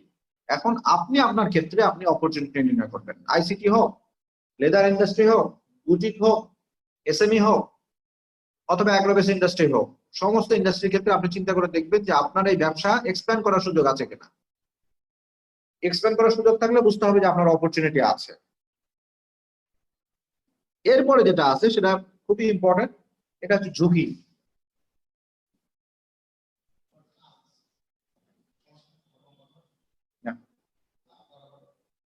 না আমার সময় লাগবে আরো।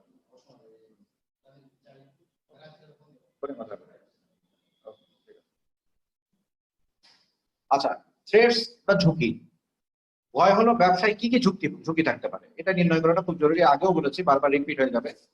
ঝুঁকিটা নির্ণয় করাটা এই জন্য জরুরি, তাহলে আপনি মেজার নিতে পারবেন। আমরা যদি খেয়াল করেন আমাদের এখানে প্র্যাকটিক্যালি আমরা একটু আত্মসমালোচনা করতে পারি। আমরা 8ই মার্চ যখন আমাদের দেশে কোভিড অ্যাটাক করলো, প্রথম রোগী আমরা শনাক্ত করলাম, করার পরে হাজি ক্যাম্পে মনে করেন কিছু লোক নিয়ে গেলাম, এর মধ্যে অনেক গালিগালাজ হলো। ইতালিয়ান সব বিদেশি ভাইয়েরা সব অনেক কিছু বলে গালিগালাজ করলো, বাংলাদেশ সিস্টেম। হ্যাঁ, সেই ভাইয়েরা যদিও আবার পরে ইতালি থেকে ফেরত আসতে হয়েছে, ওখানে তিনি গালিগালাজ করতে পারেন না। এই থ্রেট সম্পর্কে আমাদের ধারণা না থাকলে ভাই কি হয় আপনি বুঝতে পারছেন। তার একদম চাক্ষুষ এক্সাম্পল হচ্ছে আমাদের এই কোভিড বা করোনা ভাইরাসের যে আমরা প্যান্ডেমিক বাংলাদেশ যেভাবে ছড়িয়ে পড়ছে, প্রতিদিন প্রতি মুহূর্তে আমাদের জীবন ঝুঁকির মধ্যে পড়ছে। এই থ্রেটটাকে আমরা আইডেন্টিফাই করতে না পারা, থ্রেট সম্পর্কে আমরা এটাকে গভীরভাবে কনসিডার না করা, এটাকে গুরুত্ব দিয়ে চিন্তা না করার কারণে কিন্তু আমরা এই বিপদে পড়েছি।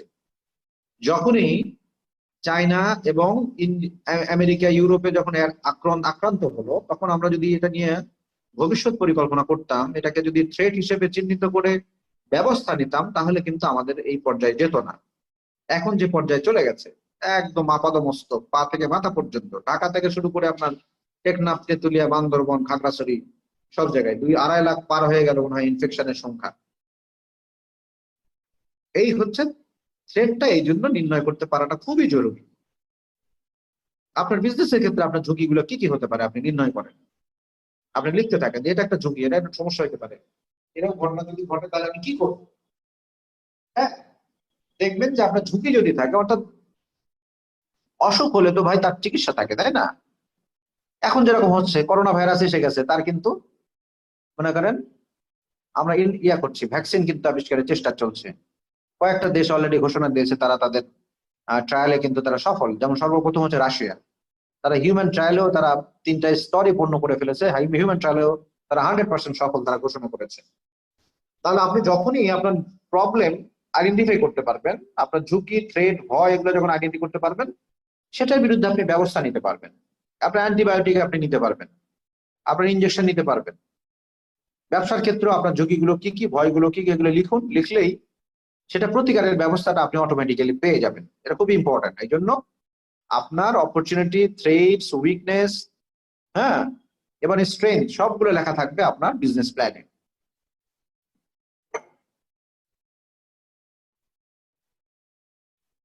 আপনি শর্ট অ্যানালাইসিস করলেন, করার পরে এখন দেখেন পরিকল্পনার ধাপ সমূহ কি কি আসে। আপনার ব্যক্তিগত এবং সম্প্রদায়ের সম্পদ মূল্যায়ন করতে হবে। আপনি পরিকল্পনার সময় কয়েকটা জিনিস কনসিডার করবেন। আপনার নিজের কতটুকু আছে। সবসময় অন্যের দিকে তাকায় থাকা পরিকল্পনা করলে সে পরিকল্পনা জীবনেও কোনোদিন বাস্তবায়ন হবে না। হ্যাঁ, বাজার বিশ্লেষণ করতে হবে ভাই, খুবই ইম্পর্টেন্ট এটা। বাজার বিশ্লেষণ মানে কি? বাজারে যদি আদৌ ডিমান্ড না থাকে তাহলে ওই ব্যবসা যাওয়ারই দরকার নেই। কেউ একজন আপনার মাথায় কানে আসা বলে গেল তো ভাই এই ব্যবসা কর, খুব ভালো ব্যবসা, এইভাবে কোনোদিন ব্যবসায় নামবেন না। ব্যবসায় নামতে গেলে আপনাকে বাজার অ্যানালাইসিস করতে হবে। এখন যদি কেউ, আমি বারবার এই এক্সাম্পলটা দিয়ে থাকি সহজে বোঝার জন্য। বাংলাদেশে মোবাইল ফোন কোম্পানি আছে কয়টা? 4টা ধরেন। হ্যাঁ, গ্রামীণ ফোন, রবি, বাংলালিংক, আগে যেগুলো ছিল ওয়ারিদোস ছিল এবং এয়ারটেল ছিল, সেগুলো একীভূত হয়ে গেছে। আর একটা আছে আমাদের রাষ্ট্রায়ত্ত প্রতিষ্ঠান টেলিটক। তাহলে 4টা।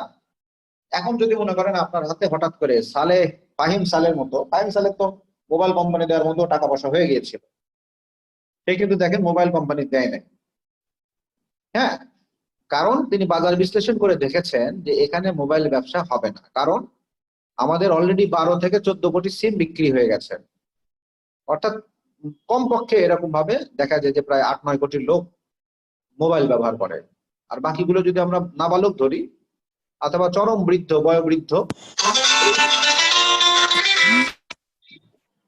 কে কার ফোন বাজে, তাহলে একটু মিউট করে দেন। হ্যাঁ, জি স্যার, করে দিচ্ছি। তাহলে বাজার বিশ্লেষণটা খুব জরুরি। বাজার বিশ্লেষণ করে দেখতে হবে যে বাজারে আদৌ এই পণ্যটা, নতুন কোনো পণ্য আনার মতো গ্যাপ আছে কিনা। সাপ্লাই ডিমান্ড যদি গ্যাপ না থাকে তাহলে বাজারে ওই পণ্যটা নিয়ে এসে কোনো লাভ নেই, কারণ আপনার মানুষের তো কোনো চাহিদা নেই।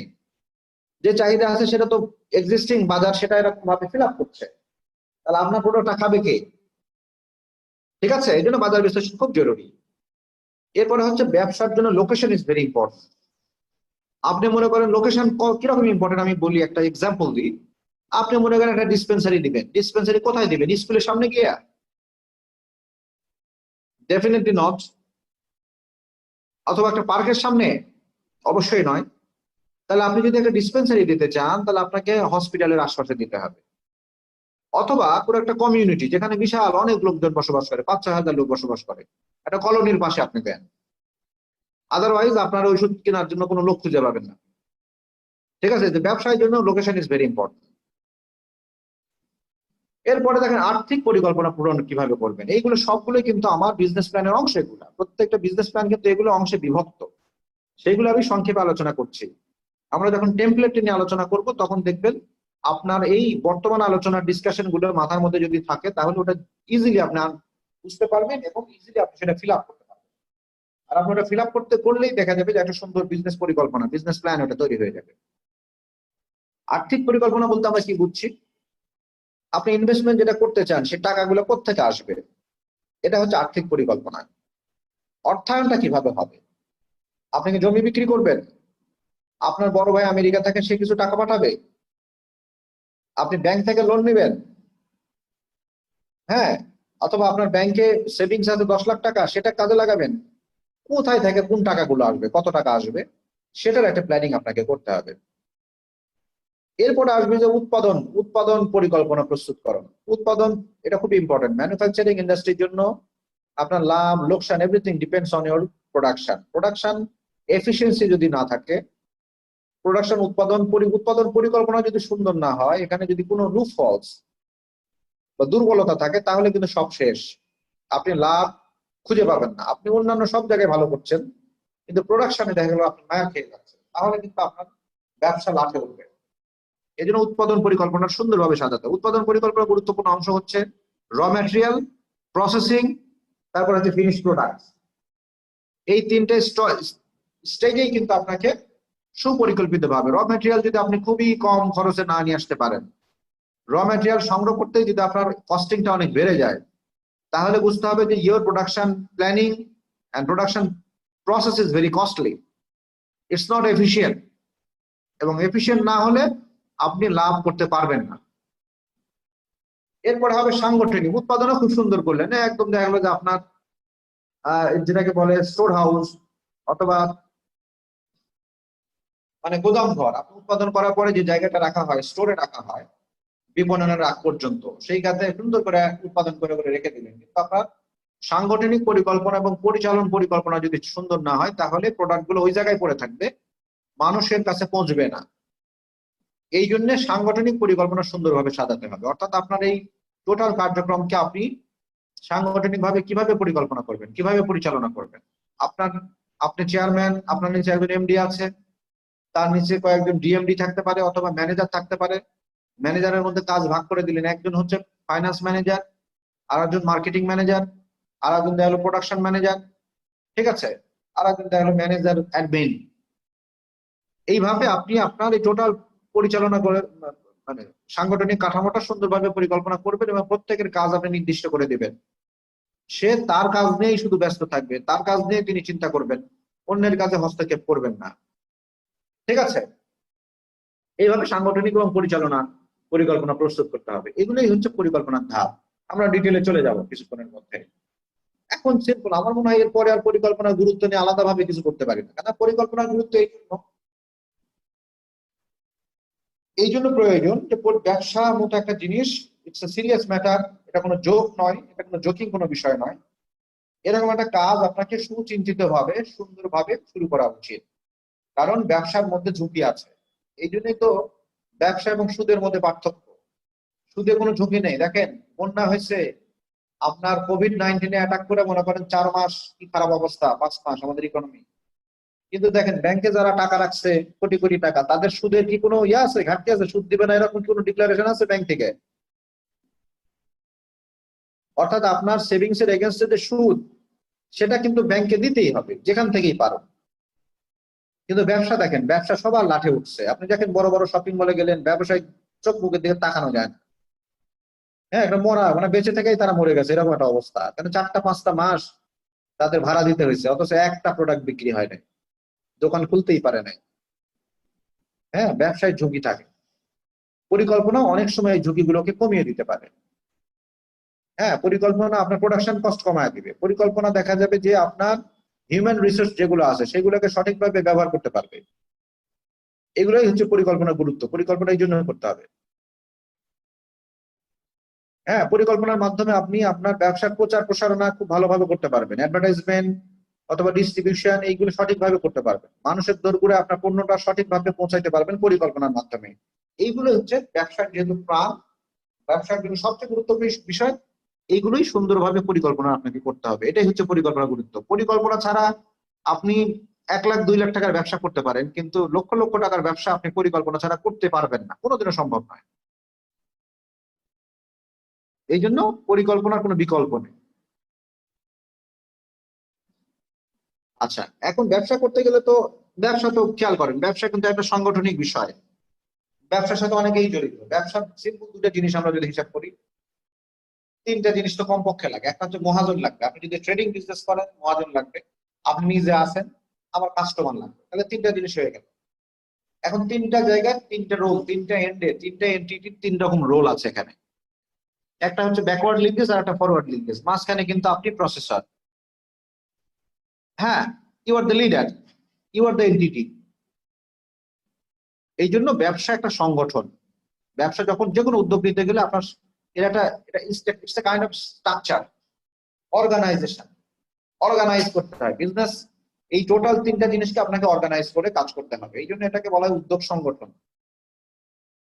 হ্যাঁ, সংগঠিত করতে না পারলে কিন্তু ব্যবসা হবে না। আপনি যদি নিজে এন্টিটি মনে করেন, আপনি বিজনেস প্রতিষ্ঠান দাঁড় করাইলেন, কিন্তু আপনার আগে যদি ম্যানুফ্যাকচারিং ইন্ডাস্ট্রি হয়, তাহলে আপনি র ম্যাটেরিয়াল কালেকশনের জন্য যারা যারা এটা কালেকশন করে তাদের সাথে আপনার যোগাযোগ রাখতে হবে, তাদের সাথে আপনার একটা সংযোগ স্থাপন করতে হবে।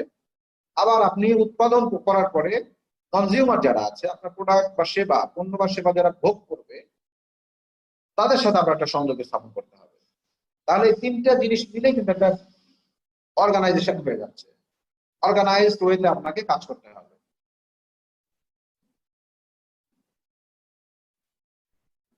এরপরে ব্যবসায় সফল উদ্যোক্তার গল্প আমরা পরে বলবো।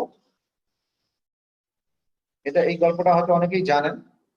হ্যাঁ, এখন দেখা যাক ব্যবসা আসলে মানুষ কেন করে। আপনারাও একটু চিন্তা করেন, ব্রেন স্টর্মিং করেন। এক একজনের ব্যবসার উদ্দেশ্য এক এক রকম। মানুষ যে বিজনেস করতে আসে, উদ্যোগ গ্রহণ করে, কি কি কারণে করে? এর মধ্যে দেখবেন অনেকগুলো কারণ আছে খুবই দুর্বল, অনেকগুলো কারণ আছে খুবই স্ট্রং। আমি জানি না, আপনারাই বুঝতে পারবেন যে আপনারা কে কি কারণে আসছেন। যেমন অনেক আছে ব্যক্তিগত সন্তুষ্টির জন্য ব্যবসা আসে, যারা চ্যালেঞ্জ এবং উদ্যোগ গ্রহণ, ঝুঁকি গ্রহণের খুব উপভোগ করে, ভালো লাগে তাদের। আরো কিছু আছে পারিবারিক কারণ। পারিবারিক কারণে, হ্যালো, আচ্ছা, পারিবারিক কারণে আসে অনেকেই। অভিভাবকরা অনুভব করে যে এটি তাদের ব্যবসা চালিয়ে নেওয়ার দায়িত্ব। দেখা গেলো যে বাপ দাদারা যে ব্যবসা করছে, অনেকেই নাতিপুতিরা সেই ব্যবসা কন্টিনিউ করে। এটা আসলে পারিবারিক কারণে এই ব্যবসাতে আসা।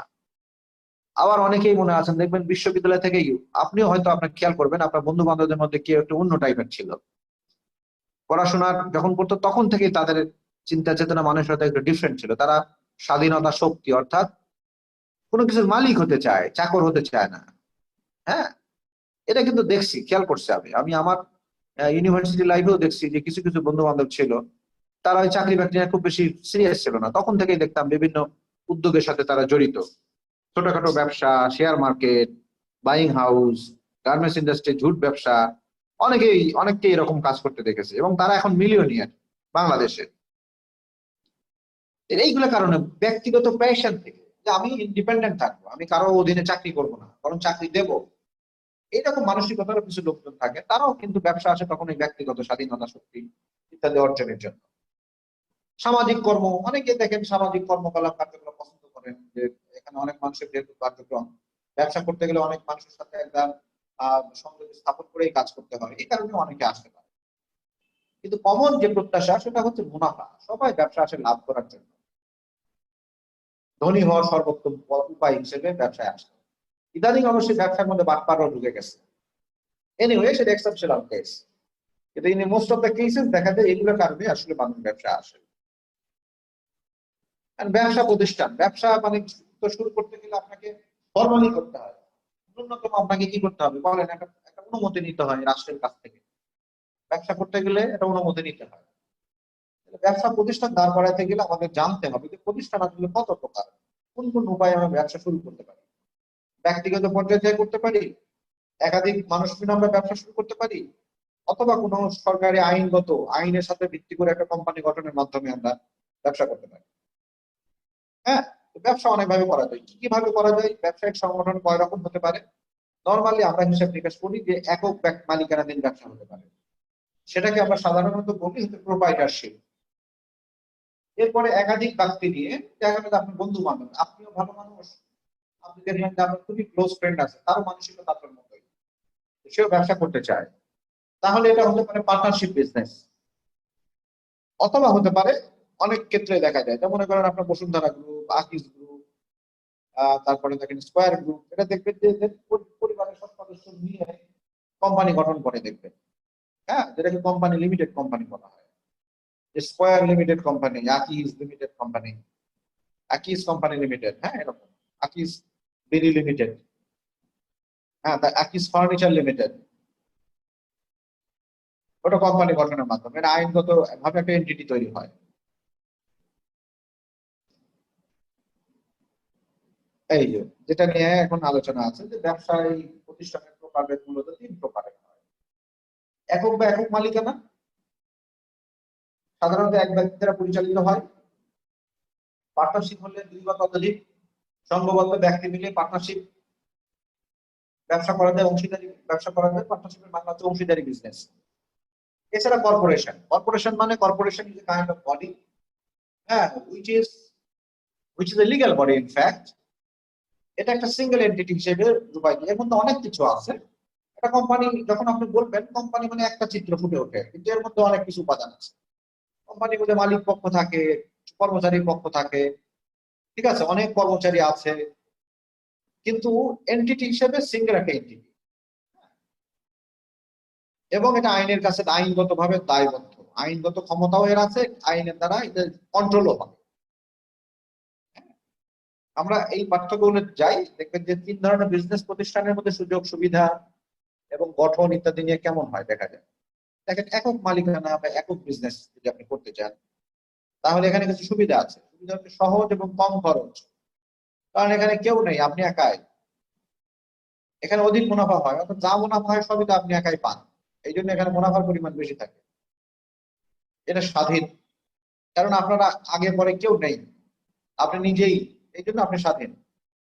কর সুবিধা ও আইনের ঝামেলা কম, কারণ এই ধরনের প্রতিষ্ঠানের প্রাতিষ্ঠানিক কর থাকে না, ব্যক্তিগত কর দিলেই হয়ে যায়। অসুবিধা হচ্ছে একক মালিকানা বা প্রোপাইটারশিপের প্রবলেম হচ্ছে দায় অনেক বেশি, কারণ টাকা পয়সা যদি কেউ পায়, লোন টোন সবকিছু ব্যক্তি হিসেবে তাকে, ওই ব্যক্তিগত ভাবেই তাকে সেটা পরিশোধ করতে হয়, এই জন্য এখানে লায়াবিলিটিস বেশি থাকে অনেক।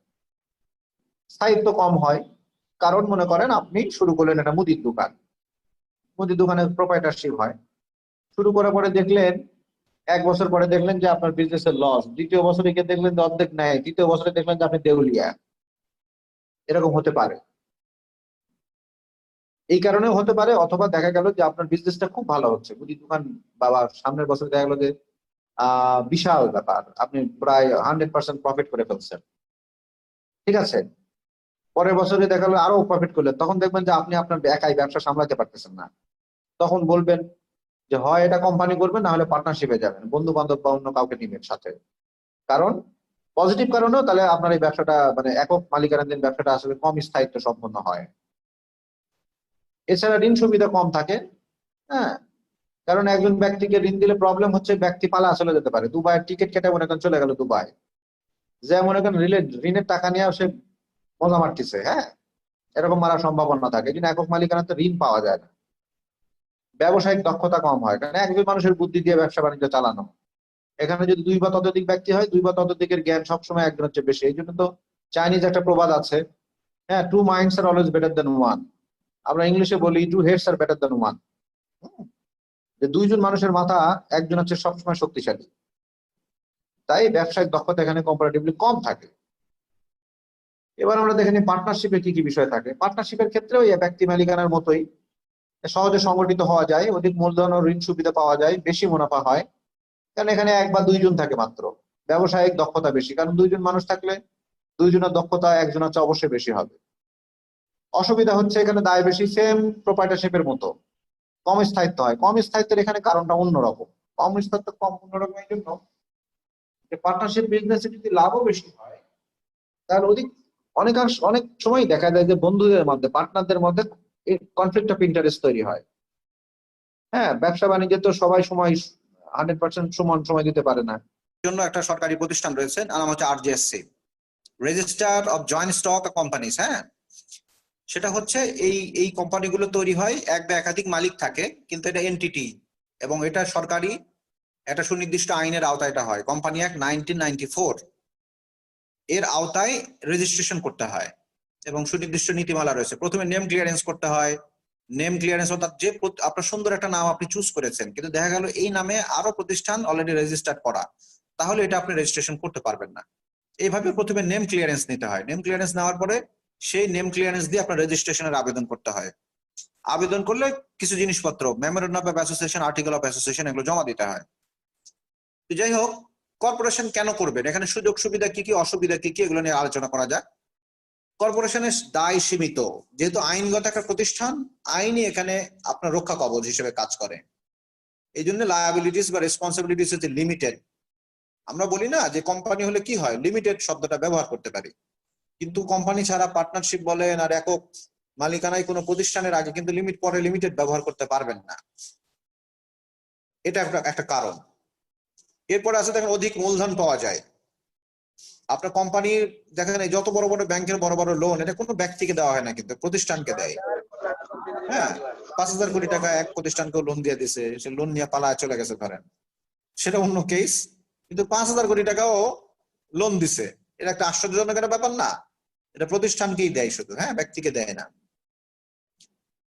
তারপরে হচ্ছে দীর্ঘস্থায়ী হয়, দক্ষ ব্যবস্থাপনা হয়। কোম্পানিতে দেখেন MBA পাশ করা বহু ছেলে পেলে, দক্ষ লোকজন এরকম ভাবে নিয়োগ প্রদান করা হয় বলে একজন ব্যক্তি মালিকানার চেয়ে দেখা গেল যে একটা কর্পোরেশনে অধিক দক্ষ লোক থাকে, দক্ষ ব্যবস্থাপনা থাকে, ওদের থেকে অনেক অর্গানাইজড হয়। হ্যাঁ, আর প্রতিষ্ঠানগুলো কম্পারেটিভলি অনেক বড় বড় হয়। অসুবিধা হচ্ছে একত্রিত হওয়া কঠিন, এবং আর একটা অসুবিধা হচ্ছে সরকার আইন দ্বারা কঠোরভাবে নিয়ন্ত্রণ করে। যেমন আপনি যদি কোম্পানি গঠন করেন তাহলে প্রতি বছর আপনাকে এজিএম করতে হবে, অ্যানুয়াল জেনারেল মিটিং করতে হবে। আপনি নির্দিষ্ট সময় পর প্রতি মাসে একবার করে দেখা গেল যে আপনার বোর্ড অফ ডিরেক্টরস এর মিটিং দেখাইতে হবে, রেজলিউশন করতে হবে। হ্যাঁ, তো এগুলো আইন দ্বারা নিয়ন্ত্রণ করে। আইনে যে সমস্ত বিধিবিধান আছে সুস্পষ্টভাবে পালন করতে হয়। আবার দেখা গেলো যে কোম্পানির যে সমস্ত ডিরেক্টর থাকে, ফর্ম 12 যেটাকে বলা হয়, ওখানে ডিরেক্টরদের নাম লেখা থাকে। কোন একক ডিরেক্টরের শেয়ার কত পার্সেন্ট হবে সেটাও তারা নির্ধারণ করে দেয়। হ্যাঁ, একজনের শেয়ার খুব অত্যধিক হতে পারবে না। হ্যাঁ, তাহলে সে কোম্পানিতে স্বেচ্ছাচারিতা চালাবে। এই জন্য মানে সামষ্টিক অর্থে সবাই মিলেমিশে যাতে কোম্পানি পরিচালিত হয়, এই ধরনের অনেক বিধিবিধান আইন কানুন রয়েছে, সেগুলো সুস্পষ্টভাবে এবং কঠোরভাবে নিয়ন্ত্রণ করা হয় কোম্পানিগুলোকে। সামাজিকভাবে দায়বদ্ধ হয়, সিএসআর থাকে। এখন কোম্পানি আইনে বাংলাদেশ ব্যাংকের মাধ্যমে বলে দেওয়া হয়েছে সিএসআর থাকতে হবে কোম্পানি 10 to 15%। যেমন প্রত্যেকটা ব্যাংকে 10 to 15% সিএসআর থাকে। সিএসআর মানে হচ্ছে সোশ্যাল কনসিডারেশন, হ্যাঁ, social corporate responsibility, corporate social responsibility. এরপরে মালিক শ্রমিক সম্পর্কের মধ্যে এক ধরনের টানাপোড়েন থাকে সব সময়। কোম্পানিতে দেখবেন এখনই বর্তমানে হচ্ছে, প্রত্যেকটা ব্যাংক তাদের সিনিয়র সব লোকদের ছাঁটাই করছে খরচ কমানোর জন্য, কারণ ব্যাংকের অবস্থা খুব খারাপ। আমার পরিচিত কয়েকজনের চাকরি চলে গেছে, তার মধ্যে একজন আমার খুব ক্লোজ ফ্রেন্ড আছে। হ্যাঁ, সে সিনিয়র ব্যাংকার ছিলেন, অথচ তার চাকরি নেই। এই হলো অবস্থা এই কর্পোরেট গুলো, অর্থাৎ শ্রমিক মালিক। আপনি দেখেন গার্মেন্টস ইন্ডাস্ট্রি, গাজীপুর, সাভার, আশুলিয়া, হ্যাঁ, বাইপাইল, এগুলোতে দেখবেন প্রায় মিছিল মিটিং হচ্ছে। গার্মেন্টস শ্রমিকরা রাস্তায় নেমে অবরোধ করছে মালিক পক্ষের সাথে তাদের বনিবনা না হওয়ার কারণে। এই কারণে কর্পোরেশন গুলো প্রায়ই দেখা যায় এই ধরনের সমস্যা কর্পোরেশনে থাকে। এরপরে আরেক ধরনের বিজনেস সংগঠন রয়েছে, সেটাকে সমবায় বলা হয়। সমবায় বলতে নাম যেরকম সমব্যয়, এখানে আয় ব্যয় সবাই সমান। কেমনে? সমবায়টা হচ্ছে কিছু একই জাতীয় লোকদের দ্বারা গঠিত রেজিস্টার সংঘবদ্ধ প্রতিষ্ঠান। এদের লক্ষ্য উদ্দেশ্য সাধন করার জন্য কি করে? সমানভাবে লাভ লোকসান ভাগ করে নেয়।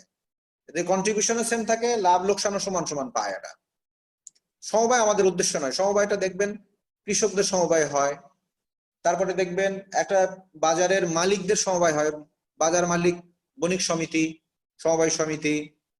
হ্যাঁ, তারপরে দেখবেন সেলুন মালিক সমিতি, ঠিক আছে, গাড়ি চালক সমিতি, এরকম ভাবে সমিতি থাকে। এই সমবায় সমিতি গুলো এইভাবে পরিচালিত হয়। এটা আসলে ব্যবসায়িক প্রতিষ্ঠান বলা যায় না, এটা কল্যাণমূলক একটা প্রতিষ্ঠান।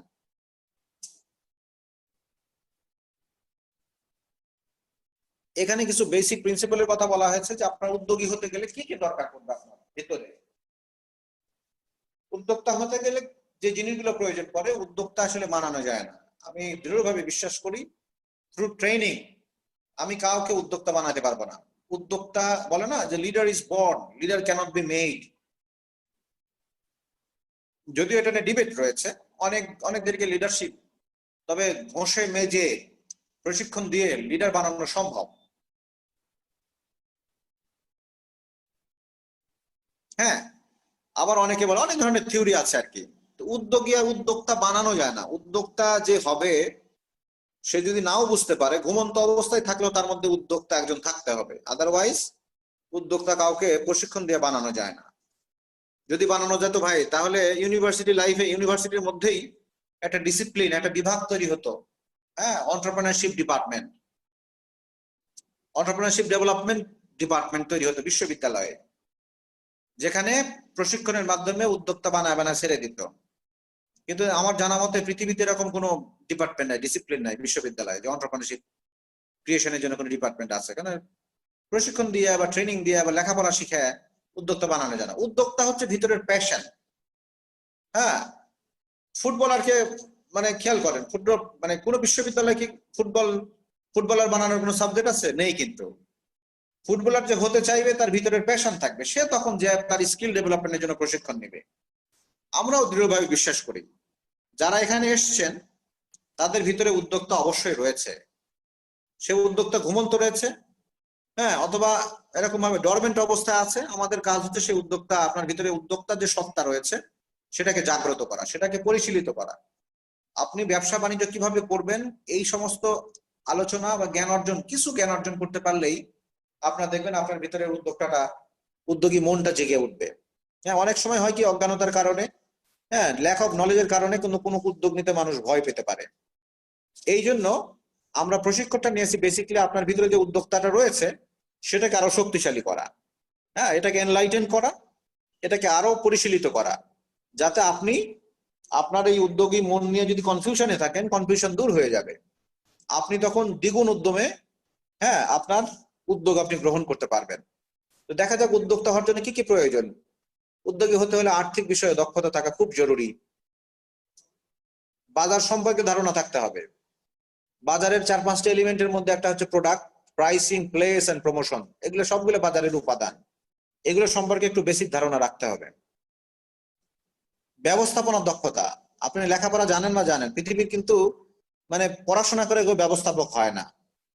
ব্যবস্থাপনা কিন্তু খেয়াল করেন, আমার আমার দাদারা মনে করেন কৃষক ছিল, বা আপনার দাদারা কৃষক ছিলেন, অনেকেই লেখাপড়া জানে না, স্কুলের বারান্দা কিন্তু কোনোদিন যায় না, কিন্তু he was the leader of his family. প্রত্যেক ব্যক্তির ফ্যামিলি রয়েছে। ফ্যামিলি মানে কি? একটা পুরো ফ্যামিলি মানে he is the manager of your family, of his family, তাই না? তাহলে ব্যবস্থাপনার দক্ষতা, এই সমস্ত দক্ষতা কিন্তু দক্ষতা, জ্ঞান নয়। দক্ষতা কিন্তু প্র্যাকটিক্যাল জিনিস, কিন্তু জ্ঞান কিন্তু থিওরিটিক্যাল জিনিস। অনেক ব্যবস্থাপনার অধ্যাপক দেখবেন তার ফ্যামিলিতে কিন্তু ব্যর্থ, তিনি তার পরিবারটাকে সঠিকভাবে পরিচালনা করতে পারেন নাই, তার বাচ্চা কাচ্চারা মানুষ হয় নাই। হ্যাঁ, এরকম কি এক্সাম্পল থাকতে পারে না? অবশ্যই আছে। দেখবেন খুবই ভালো শিক্ষক কিন্তু বাচ্চাকে শিক্ষা দিতে পারেন নাই। He is a good teacher but he could not teach his children's. হ্যাঁ, এই জন্য ব্যবস্থাপনার দক্ষতা এটা কিন্তু প্র্যাকটিক্যাল জিনিস, কাজের মাধ্যমে প্রমাণ করা যায় যে তিনি কতটুকু দক্ষ। কিন্তু জ্ঞান হচ্ছে থিওরিটিক্যালি, তিনি অনেক জ্ঞানী, ব্যবস্থার বিষয়ে পিএইচডি করছেন, কিন্তু তার ফ্যামিলিকে তিনি ব্যবস্থাপনা করতে পারেন না। এই জন্য আপনি উদ্যোক্তা হলে ব্যবস্থাপনার দক্ষতা থাকতে হবে। আপনি জানেন আকিজ সাহেব মানে কোনো লেখাপড়াই জানতেন না, ক্লাস 3 পাস। হ্যাঁ, কিন্তু দেখেন তিনি কত বড় একটা প্রতিষ্ঠান তিনি সামলিয়েছেন।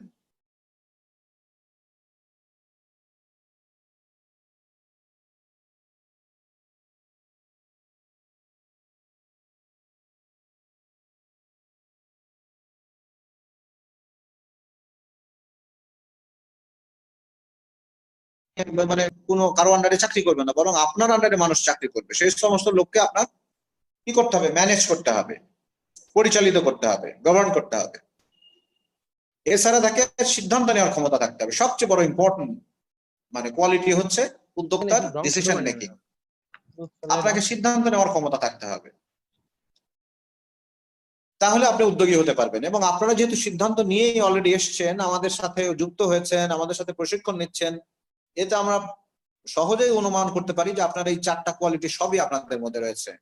এখন শুধু এই দক্ষতাগুলোকে বাস্তব ক্ষেত্রে প্রয়োগ করা, এবং আশা করছি আমাদের প্রশিক্ষণের পর এই সমস্ত দক্ষতা আরো সঠিকভাবে প্রয়োগ করতে পারবেন। এবং আমাদের প্রশিক্ষণের পরে এমন কিছু বিষয় জানতে পারবেন যেটা কখনো শুনেন নাই। এবং বিজনেসের সাথে আমাদের মডিউলটা এমন ভাবে প্রিপেয়ার করা হয়েছে যে কোনো ধরনের ব্যবসা করতে গেলে আমাদের এটা জানার দরকার, এটা জানতে হবে। এবং এটাও আমি বলতে পারি একজন সরকারি কর্মকর্তা হিসেবে, আমাদের গভর্নমেন্টের এমন কোনো প্রোগ্রাম, এমন কোনো প্রজেক্ট নেই, আমরা যে বিষয়গুলো নিয়ে আপনাদের সামনে আলোচনা করছি, আপনাদেরকে আলোকপাত করার চেষ্টা করছি, এরকম কোনো প্রোগ্রাম আমাদের এখানে নেই। আমাদের এখানে যে প্রোগ্রামগুলো রয়েছে সরকারি প্রোগ্রাম, দেখবেন অনেক প্রজেক্ট আমরা বাস্তবায়ন করছি, বিভিন্ন মিনিস্ট্রি, সবগুলোতে যেটা তৈরি করার চেষ্টা করা হয় সেটা হচ্ছে এমপ্লয়াবিলিটি। আপনি আইসিটি তে যান, আইসিটি তে কি বলা আছে? আর্নিং এন্ড লার্নিং একটা প্রোগ্রাম আছে, সেখানে আপনাকে কিছু দক্ষতা দেওয়া হচ্ছে এই জন্য যে যাতে আপনি কোনো একটা প্রতিষ্ঠানে চাকরি করার মতো যোগ্যতা অর্জন করেন। অর্থাৎ এমপ্লয়াবিলিটি ক্রিয়েট করা হচ্ছে আপনার মধ্যে, আপনাকে একজন মানুষ এমপ্লয়মেন্ট দিতে পারে। কিন্তু আমরা করছি সম্পূর্ণ ভিন্ন, আমরা কিন্তু এন্টারপ্রেনার বানাচ্ছি, আমরা কিন্তু এমপ্লয়াবিলিটি ক্রিয়েট করছি না, এন্টারপ্রেনারশিপ ক্রিয়েট করছি। এন্টারপ্রেনারশিপ প্রধান কথাই হচ্ছে যে আপনি নিজে উদ্যোগ নেবেন, সেই উদ্যোগে বহু মানুষের কর্মসংস্থান হবে। অর্থাৎ আপনি চাকরি দেবেন, চাকরি করবেন না। ঠিক আছে? এবং আমার বিশ্বাস আপনারা যারা এসেছেন তাদের মধ্যে প্রত্যেকের মধ্যেই এই উদ্যোগী একটা মন আছে, মনটা ঘুমিয়ে থাকতে পারে, ঠিক সেই দেয়াশলাইয়ের কাঠির মতো। কেউ যদি বলে দেয়াশলাইয়ের কাঠি দিয়ে দুনিয়া জ্বালিয়ে পুড়িয়ে সারকার করে দেওয়া সম্ভব, আপাত দৃষ্টিতে মনে হতে পারে যেটা অসম্ভব, কিন্তু প্রকৃতপক্ষে এটা সম্ভব। প্রয়োজনটা কি? প্রয়োজন হচ্ছে দেয়াশলার ওই কাঠিটাকে, ম্যাচের ওই কাঠিটাকে সঠিক জায়গায় একটু ঘষা দেওয়া। সঠিক জায়গায় যদি ঘষা দিতে পারেন তাহলে যে সেখান থেকে যে আগুন তৈরি হবে, সে আগুন দিয়ে একটা বড় দালান, বড় একটা লোকালয় অথবা পৃথিবী জ্বালিয়ে দেওয়া সম্ভব। আমাদের প্রোগ্রামটা বেসিক্যালি ওই দেয়াশলাইয়ের কাঠিতে সঠিক জায়গায় ঘষা দেওয়ার মতোই। আপনাদের ভিতরে যে সম্ভাবনাগুলো রয়েছে, সম্ভাবনা বের করে নিয়ে আসা এবং এটাকে সঠিক রাস্তা দেখানোটাই হচ্ছে আমাদের প্রোগ্রামের উদ্দেশ্য। আশা করছি আমাদের প্রোগ্রাম থেকে আপনারা উপকৃত হবেন এবং আপনাদের উদ্যোক্তা যে মন যেটা রয়েছে, ঘুমন্ত মন, সেটা জাগ্রত হবে এবং সহজে আপনারা উদ্যোক্তা হতে পারবেন। এখন নতুন ব্যবসা করতে গেলে কি কি লাগে এগুলো আপনারা সবই জানেন। এটা একটু দেখে নেওয়া স্লাইডে। ব্যবসা পরিকল্পনা লাগবে প্রথম কথা এই জায়গায়। ফার্স্ট হচ্ছে আপনাকে কি প্ল্যান করবেন, পরিকল্পনাটা আপনি একটু সুন্দরভাবে ক্রিয়েট করবেন। আমরা এই জন্য আমাদের মডিউলটাও সাজিয়েছি ঠিক বিজনেস প্ল্যানকে কেন্দ্র করে। এবং দেখেন মডিউলের মধ্যে আপনারা যারা প্রশিক্ষণ সমন্বয়ক আপনাদের বলবে অবশ্যই, আমাদের মডিউলের সবচেয়ে বেশি সময় দেওয়া রয়েছে এই বিজনেস প্ল্যান প্রিপারেশনে। কারণ আলটিমেটলি আমাদের এই প্রশিক্ষণের পরে আপনাদের হাতে যে জিনিসটা থাকবে, হ্যাঁ, দ্য ডকুমেন্টস, একটা ডকুমেন্টস আপনার হাতে থাকবে, সেটাই হচ্ছে আপনার বিজনেস প্ল্যান। এই জন্য ব্যবসার পরিকল্পনাটা প্রথম করতে হবে। এরপরে আপনি দেখবেন যে পদ্ধতি নির্বাচন করবেন, কিভাবে এই ব্যবসাটা এক্সিকিউট করবেন। ব্যবসাটা কি একাকী করবেন না বন্ধু বান্ধব সাথে নিয়ে পার্টনারশিপে করবেন, পদ্ধতি নির্বাচন করবেন। এরপরে অর্থায়ন কিভাবে করবেন সেটা চিহ্নিত করতে হবে, যুক্তিসঙ্গত হতে হবে। যুক্তিসঙ্গত অর্থায়নের একটা এক্সাম্পল দিই। আপনার ব্যবসা যেটা আপনি প্ল্যান করলেন তাতে যদি আপনার মনে হয় যে 1 কোটি টাকা লাগবে, সেখানে অর্থায়ন পরিকল্পনা সবসময় করবেন আপনার নিজের ঘাড়ে একটু বেশি রাখবেন। হ্যাঁ, আপনি 51% রাখেন, ইনভেস্ট আপনি নিজেই করবেন। আপনার জমি জমা, ক্যাপিটাল, মেশিনারিজ, যন্ত্রপাতি, সেগুলো আপনার নিজের ঘাড়ে রাখেন। ওয়ার্কিং ক্যাপিটালে যে টাকাটা লাগবে, র ম্যাটেরিয়াল কেনা এবং ব্যবসা পরিচালনা, তার জন্য আপনি ফাইন্যান্সিং এর জন্য প্রস্তাব করতে পারেন। কিন্তু রেশিওটা মিনিমাম হতে হয় 51-49। এটা 60-40 হলে আরো ভালো। কারণ ভাই আপনি ব্যাংকে বললেন যে ভাই আপনি 100 টাকা 90 টাকা দেন, আমি 10 টাকা দিয়ে ব্যবসা করি, ব্যাংক বলবে ধান্দা পাইছেন না। হ্যাঁ, 100 টাকার বিজনেস 90 টাকা আমি দিব, 10 টাকা আপনি দিবেন। 90 টাকা দিলে আপনি এটা নিয়ে পালায় চলে যাবেন, কারণ আপনি বিনা পয়সায় 90 টাকা পেয়ে গেছেন। ব্যবসা করার ঝুঁকি আপনি নিবেন না। খেয়াল করেন, 1 কোটি টাকার মধ্যে 90 লাখ যদি ব্যাংক দেয়, 10 লাখ যদি আপনার হয়, তাহলে তো পালাবেন টাকা নিয়ে। মানুষের মন, বুঝতে পারছেন? এই জন্য ফাইন্যান্সিং প্ল্যানটা আপনাকে খুবই যুক্তিসঙ্গত, রিজনেবল, রেশনাল হতে হবে। আপনি প্ল্যানের মধ্যে আপনি সাজান এরকম, আপনার যে মনে করেন যে বিজনেসের জন্য যে জায়গা, সে জায়গার একটা ভ্যালুয়েশন করেন। আপনার র মেটেরিয়াল, আপনার ক্যাপিটাল, মেশিনারিজ, এইগুলো ভ্যালুয়েশন করে দেখাবেন না আপনি 60 লক্ষ টাকা আপনার ইনভেস্টমেন্ট, আর বাকি 40 লক্ষ টাকা আপনি কিভাবে করবেন, ব্যাংকিং থেকে ফাইন্যান্স লোনের মাধ্যমে করবেন। এইভাবে আপনার অর্থায়ন পরিকল্পনাটা সুন্দরভাবে সাজাতে হবে। এছাড়া হচ্ছে ব্যবসায়িক লোকেশনটা খুব ইম্পর্টেন্ট। কোন জায়গায় আপনি করতে চান? এটা যদি মনে করেন ট্রেডিং হয়, আপনি দোকান দিতে চান, তাহলে সেটার জন্য অবস্থান খুব জরুরি। ফ্যাক্টরি যদি হয়, সেটাও অবস্থান নির্ণয় করাটা খুব জরুরি। কোথায় আপনি করবেন? এমন জায়গায় করতে হবে যেখানে আপনার গ্যাসের, হ্যাঁ, বিদ্যুতের এবং যোগাযোগ, এই 3টা জিনিসের অ্যাভেলেবিলিটি খুব সহজ। এরকম জায়গায় আপনার ম্যানুফ্যাকচারিং ইন্ডাস্ট্রি আপনার চুজ করতে হবে। ব্যবসায়ের জন্য কিছু লিগ্যাল রিকোয়ারমেন্টস রয়েছে। আপনার ট্রেড লাইসেন্স করতে হবে, হ্যাঁ, তারপরে ভ্যাট, টিন, পরিবেশের ছাড়পত্র, হ্যাঁ, আপনার যদি এরকম থাকে, আপনার ইন্ডাস্ট্রির মধ্যে যদি বয়লার থাকে, তাহলে বয়লার পরিদর্শকের আপনার ছাড়পত্র নিতে হবে। কলকারখানার ছাড়পত্র নিতে হবে। আপনার প্রতিষ্ঠানে যদি কেমিক্যাল প্রোডাক্ট যদি এরকম ব্যবহার হয়, তাহলে সেখানে আপনার স্বরাষ্ট্র মন্ত্রণালয়ের হচ্ছে আপনার ওই এটাকে কি বলে, বিস্ফোরক দ্রব্যের আপনার ছাড়পত্র নিতে হবে। এগুলো কিছু লিগ্যাল রিকোয়ারমেন্টস রয়েছে, সেগুলো নিয়েও আমাদের পরে আলোচনা হয়েছে মডিউলের মধ্যেই। আপনারা সবই জানতে পারবেন যে কোন কোন ক্ষেত্রে কোন ধরনের আমাদের লিগ্যাল ডকুমেন্টস প্রয়োজন একটা ব্যবসা শুরু করার ক্ষেত্রে। এছাড়া আপনার বুক কিপিং ভালো রাখতে হবে, আপনার এরকম ভাবে রেকর্ড কিপিং সুন্দরভাবে করতে হবে। হ্যাঁ, মাসে মাসে আপনার বৈঠক করতে হবে আপনার প্রতিষ্ঠানের লোকজন নিয়ে। হ্যাঁ, ব্যবসার আবার বীমা আছে। আপনার যদি বিল্ডিং হয়, বিল্ডিং এর বীমা করবেন। আপনার যন্ত্রপাতি হলে সেটার বীমা আছে। হ্যাঁ, তারপরে আপনার অ্যাডভার্টাইজমেন্ট করতে হবে, প্রচার প্রসার করতে হবে, ব্যবসায় পরিচালনার জন্য আপনার দক্ষ লোক নিয়োগ করতে হবে।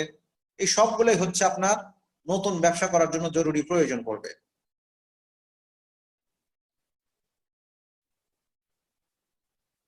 তাহলে আমাদের এই স্লাইডটা মোটামুটি শেষ। আমরা এখন 10 মিনিটের জন্য প্রশ্নোত্তরে যাব।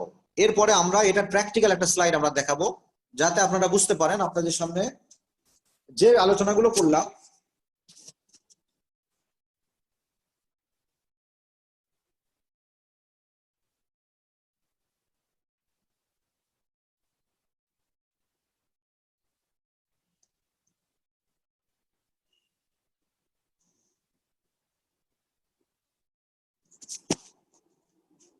আচ্ছা, আমরা এখন 10 মিনিটের জন্য একটা প্রশ্নোত্তরে যাই। কারো যদি কোনো প্রশ্ন থাকে। প্রতিষ্ঠান সমূহ মিলে এরকম একটা ফরম্যাট দাঁড় করানো হয়েছে। হ্যাঁ, এটাকে ব্যাংকেবল ফরম্যাট বলা হচ্ছে, যে ব্যাংকের জন্য এরকম জায়গা, এরকম ভাবে এরকম একটা বিজনেস প্ল্যানটাকে অ্যানালাইসিস করা সহজ। তারা এটা দেখে ডিসিশন নিতে পারে খুব সহজেই।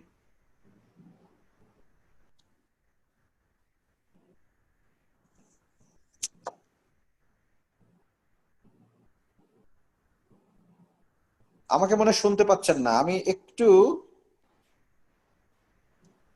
স্যার আমরা শুনতে পাচ্ছি। শুনতে পাচ্ছি।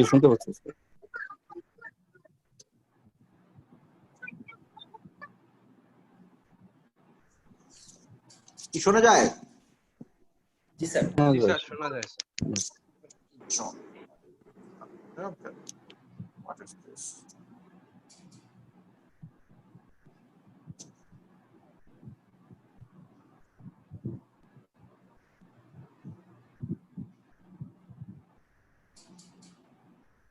আচ্ছা, আমি একটু স্ক্রিনটা শেয়ার করে আপনাদের দেখাই, তারপরে আমরা এটা পাঠিয়ে দিব। আপনারা এটা সংগ্রহ করে নেবেন আমাদের প্রশিক্ষণ সমন্বয়কের কাছ থেকে। হ্যাঁ, সেটা হচ্ছে এখন পর্যন্ত আমি যে বিষয়গুলো আলোচনা করলাম, বিনিয়োগ পরিকল্পনা রিক্যাপ করে আমরা চলে যাই সরাসরি আমার আলোচনার ভিত্তিতে যে ফরম্যাটটা দাঁড়িয়েছে সেই ফরম্যাটটা এরকম। আমরা বিজনেস প্ল্যান কি জিনিস, বিজনেস প্ল্যান কাকে বলে, বিজনেস প্ল্যানের কি কি উপাদান থাকে, বিজনেস প্ল্যান প্রিপারের সময় কি কি জিনিস মাথায় রাখতে হয়, মূলনীতি কি কি, নীতিমালা কি কি, SWOT অ্যানালাইসিস কি জিনিস, এগুলো আলোচনা করেছি। এগুলো সবকিছু আপনি ফরম্যাটে পাবেন। এবং ফরম্যাটের মধ্যে এই ফরম্যাটের বৈশিষ্ট্য হচ্ছে, অন্য অনেক ফরম্যাট আছে, কিন্তু এই ফরম্যাটের বৈশিষ্ট্য হচ্ছে এখানে মানে সেলফ এক্সপ্লেনেটরি ফরম্যাট। এটা এর মধ্যে নিজেই ব্যাখ্যা দেওয়া আছে। প্রথমটা দেখেন, এখানে লেখা আছে সারসংক্ষেপ। আপনার বিজনেস প্ল্যানের শুরুতে থাকবে সারসংক্ষেপ, এক্সিকিউটিভ সামারি যেটাকে বলা হয়। এক্সিকিউটিভ সামারিটা হবে কি জিনিস, আপনি টোটাল বিজনেস প্ল্যানে যা আছে সেটাকে সংক্ষিপ্ত আকারে 1 পাতা থেকে 1.5 পাতার মধ্যে, ম্যাক্সিমাম হলো 2 পাতার মধ্যে আপনাকে শেষ করতে হবে। সংক্ষিপ্ত ক্যাচি ওয়ার্ড, শুধুমাত্র বিশেষ বিশেষ গুরুত্বপূর্ণ জিনিসগুলো এখানে বর্ণনা করতে হবে। কারণটা কি? কারণ হচ্ছে আপনার বিজনেস প্ল্যান 100 পাতা, 150 পাতা, 200 পাতার হতে পারে, কিন্তু এই বিজনেস প্ল্যানটা আসবে কার কাছে দেখেন? যারা ডিসিশন মেকার, পলিসি মেকার, তাদের কাছে আসবে। একটা ব্যাংকের এমডির কাছে যাবে, আমাদের এক্সিকিউটিভ চেয়ারম্যানের কাছে যাবে, হ্যাঁ, অথবা একজন ব্যাংকের ম্যানেজারের কাছে জমা দিবেন আপনি। এখন বলেন 200 পাতার একটা বই পড়ার টাইম কি ম্যানেজারের থাকে? থাকবে না। এই জন্য তিনি এক্সিকিউটিভ সামারিটা দেখেই বুঝতে পারবেন যে কি জিনিস এই বইয়ের মধ্যে, পুরো বইয়ে কি কি জিনিস লেখা আছে। এই জন্য বলা হচ্ছে যে executive summary must be very precise, brief, but any important things should not be left out. Executive summary লেখার ক্ষেত্রে গুরুত্বপূর্ণ প্রিন্সিপাল হচ্ছে সমস্ত গুরুত্বপূর্ণ জিনিসের মধ্যে থাকবে, কোনো জিনিস বাদ যাবে না। কিন্তু প্রশ্ন হচ্ছে কোনো অপ্রয়োজনীয় জিনিস এখানে লেখা যাবে না। এক্সিকিউটিভ সামারিটা সবার শেষে লিখতে হয়, কারণ আপনি ব্যবসার পুরো প্ল্যানটা করার পরে সেখান থেকে বিশেষ বিশেষ গুরুত্বপূর্ণ জিনিস নিয়ে আপনি এক্সিকিউটিভ সামারি বানাবেন। আচ্ছা, সেকেন্ড পার্ট থেকে আসছে আমাদের গুরুত্বপূর্ণ, সেটা হচ্ছে ব্যবসার সংক্ষিপ্ত বিবরণ থাকবে। দেখেন লেখা আছে ব্যবসার ধরন, এরপরে ব্যবসার প্রকৃতি। ব্যবসার প্রকৃতি বলতে আমি বললাম এটা কি উৎপাদনমুখী, ম্যানুফ্যাকচারিং ইন্ডাস্ট্রি, সেবা না ট্রেডিং। আপনার সেক্টরের নাম, এটা কি কৃষি সেক্টর, এটা কি কোন সেক্টরে? বাংলাদেশের 17-18টা থার্ড সেক্টর আছে, সেক্টরের নাম লিখবেন আপনি। ব্যবসায়ের উদ্দেশ্য, কর্মসংস্থানের সংখ্যা, কর্মসংস্থানের দক্ষ অদক্ষ মানুষের কি, আচ্ছা এই চলে যাও 5 মিনিট। দেখেন এটা নিয়ে বেশি কথা বলার কিছু নেই। আপনারা দেখেন এখানে সুস্পষ্ট ভাবে বলে দেওয়া আছে উদ্যোক্তা সংক্ষিপ্ত পরিচিতি, মানে আপনার পরিচয় দিবেন, আপনি আপনার নাম, দাম, বাবার নাম, ঠিকানা, আপনি মুসলিম সম্ভ্রান্ত পরিবারে জন্মগ্রহণ করেছেন, হ্যাঁ, আপনি বিবাহিত, 2 সন্তানের জনক, সবকিছু এখানে লিখতে পারবেন। তবে বিশেষ বিশেষ জিনিস, বিশেষ বিশেষ যোগ্যতাগুলো আপনার নিচে লিখতে হবে। দেখেন আপনার স্পেশালিটি কি। আপনার স্পেশালিটি হতে পারে যে আপনি কৃষিতে ডিপ্লোমা করেছেন, আপনার শিক্ষাগত যোগ্যতা দেখেন এমএসসি ইন এগ্রিকালচার, অন্য ব্যবসায় অভিজ্ঞতা আছে, অথবা আপনি কোন একটা জায়গায় চাকরি করছেন, সবকিছু এখানে সুস্পষ্টভাবে লিখতে হবে। মালিকানা ধরন, এটা কি একক মালিকানা না অংশীদারি না পার্টনার, এটাও নিয়ে আলোচনা করেছি। দেখেন আপনি এখানে সেভাবে লিখবেন যে একক মালিকানা। যদি অংশীদারি হয় তাহলে অংশীদারের নাম ঠিকানা পরে আবার আসবে। এখানে মোট বিনিয়োগের পরিমাণ, বিনিয়োগ কিভাবে করবেন, টোটাল যদি 1 কোটি হয়, প্রাথমিক বিনিয়োগ হচ্ছে 10 লাখ, স্থায়ী মূলধন মনে করেন 20 লাখ, চলতি মূলধন মনে করেন আপনার 30 লাখ, তাহলে টোটাল কত হলো, এইভাবে হিসাব নিকাশ। এখানে দেখেন এটা দেখলেই বুঝতে পারবেন। তারপর দেখেন সম্ভাব্য বাজার। সম্ভাব্য বাজারের ক্ষেত্রে বলা হচ্ছে কোন কোন এলাকায় পণ্যটি বাজার আছে, তারপরে কোন কোন দেশে পণ্যটি আন্তর্জাতিক বাজার আছে। বাজার তো 2 প্রকার, একটা লোকাল মার্কেট আর একটা হচ্ছে ইন্টারন্যাশনাল মার্কেট। সে বাজারের কথাগুলো এখানে নিচ দিকে লিখবেন। আপনি পণ্য ও সেবা, আপনার এই ইন্ডাস্ট্রির মাধ্যমে কি কি পণ্য এবং সেবা উৎপাদিত হবে, পণ্য ও সেবার তুলনামূলক সুবিধা অসুবিধা লিখতে হবে। হ্যাঁ, বিপণন পরিকল্পনা, এটা দেখেন আপনি এট এ গ্ল্যান্স একবার দেখলে বুঝতে পারবেন যে টোটাল যে জিনিসটা আলোচনা করেছি সেই জিনিসটা এর মধ্যে আছে।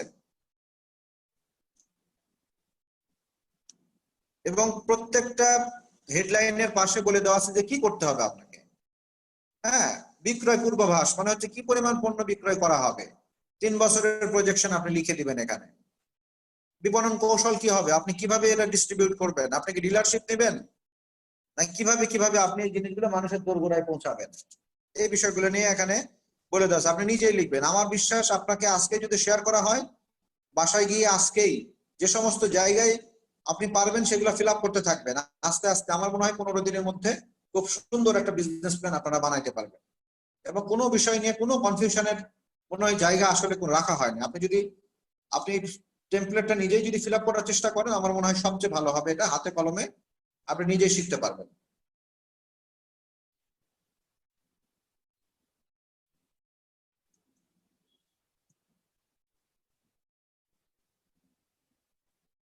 ঠিক আছে, এখানে দেখেন আমার আলোচনা সবকিছু এখানে চলে এসেছে। ওই আলোচনা দিয়েই আমার এই টেমপ্লেটটা ডেভেলপ করা। এখন এই টেমপ্লেটটা আপনাদের কাছে থাকলে আপনারা প্রতিদিন যদি প্রত্যেক দিন যদি একটা করে পর্ব শেষ করেন, ফিল আপ করেন, তাহলে দেখবেন আপনার প্রশিক্ষণ শেষে ইনশাল্লাহ সবার কাছে খুবই কোয়ালিটি সম্পন্ন ব্যাংকেবল একটা বিজনেস প্ল্যান থাকবে, যে বিজনেস প্ল্যান আপনি উপস্থাপন করতে পারবেন যে কোনো জায়গায়। আমি আজকে আর কথা বাড়াবো না, যেহেতু আপনারা অনেকেই প্রত্যন্ত অঞ্চল থেকে কানেক্টেড হয়েছেন এবং প্রত্যন্ত অঞ্চলে রাত 10টা অনেক রাত। হ্যাঁ, আমি এই জন্য আর বেশি বাড়াবো না। আমি আমার প্রশিক্ষণ সমন্বয়কদের মাঝে এটা শেয়ার করব। আপনারা প্রশিক্ষণ সমন্বয়কের কাছ থেকে টেমপ্লেটটা নিয়ে নেবেন। জি স্যার, ঠিক আছে মিজান, আমি মনে হয় আজকের সেশনটা আমরা এখানে শেষ করি। স্যার। স্যার স্যার আসলে মানে অনেক রাত হয়ে গেছে স্যার। আমাদের যারা উদ্যোক্তা আছেন অনেকে হয়তোবা বাসায় নেট নাই, হয়তোবা অন্য কোথাও যে নেট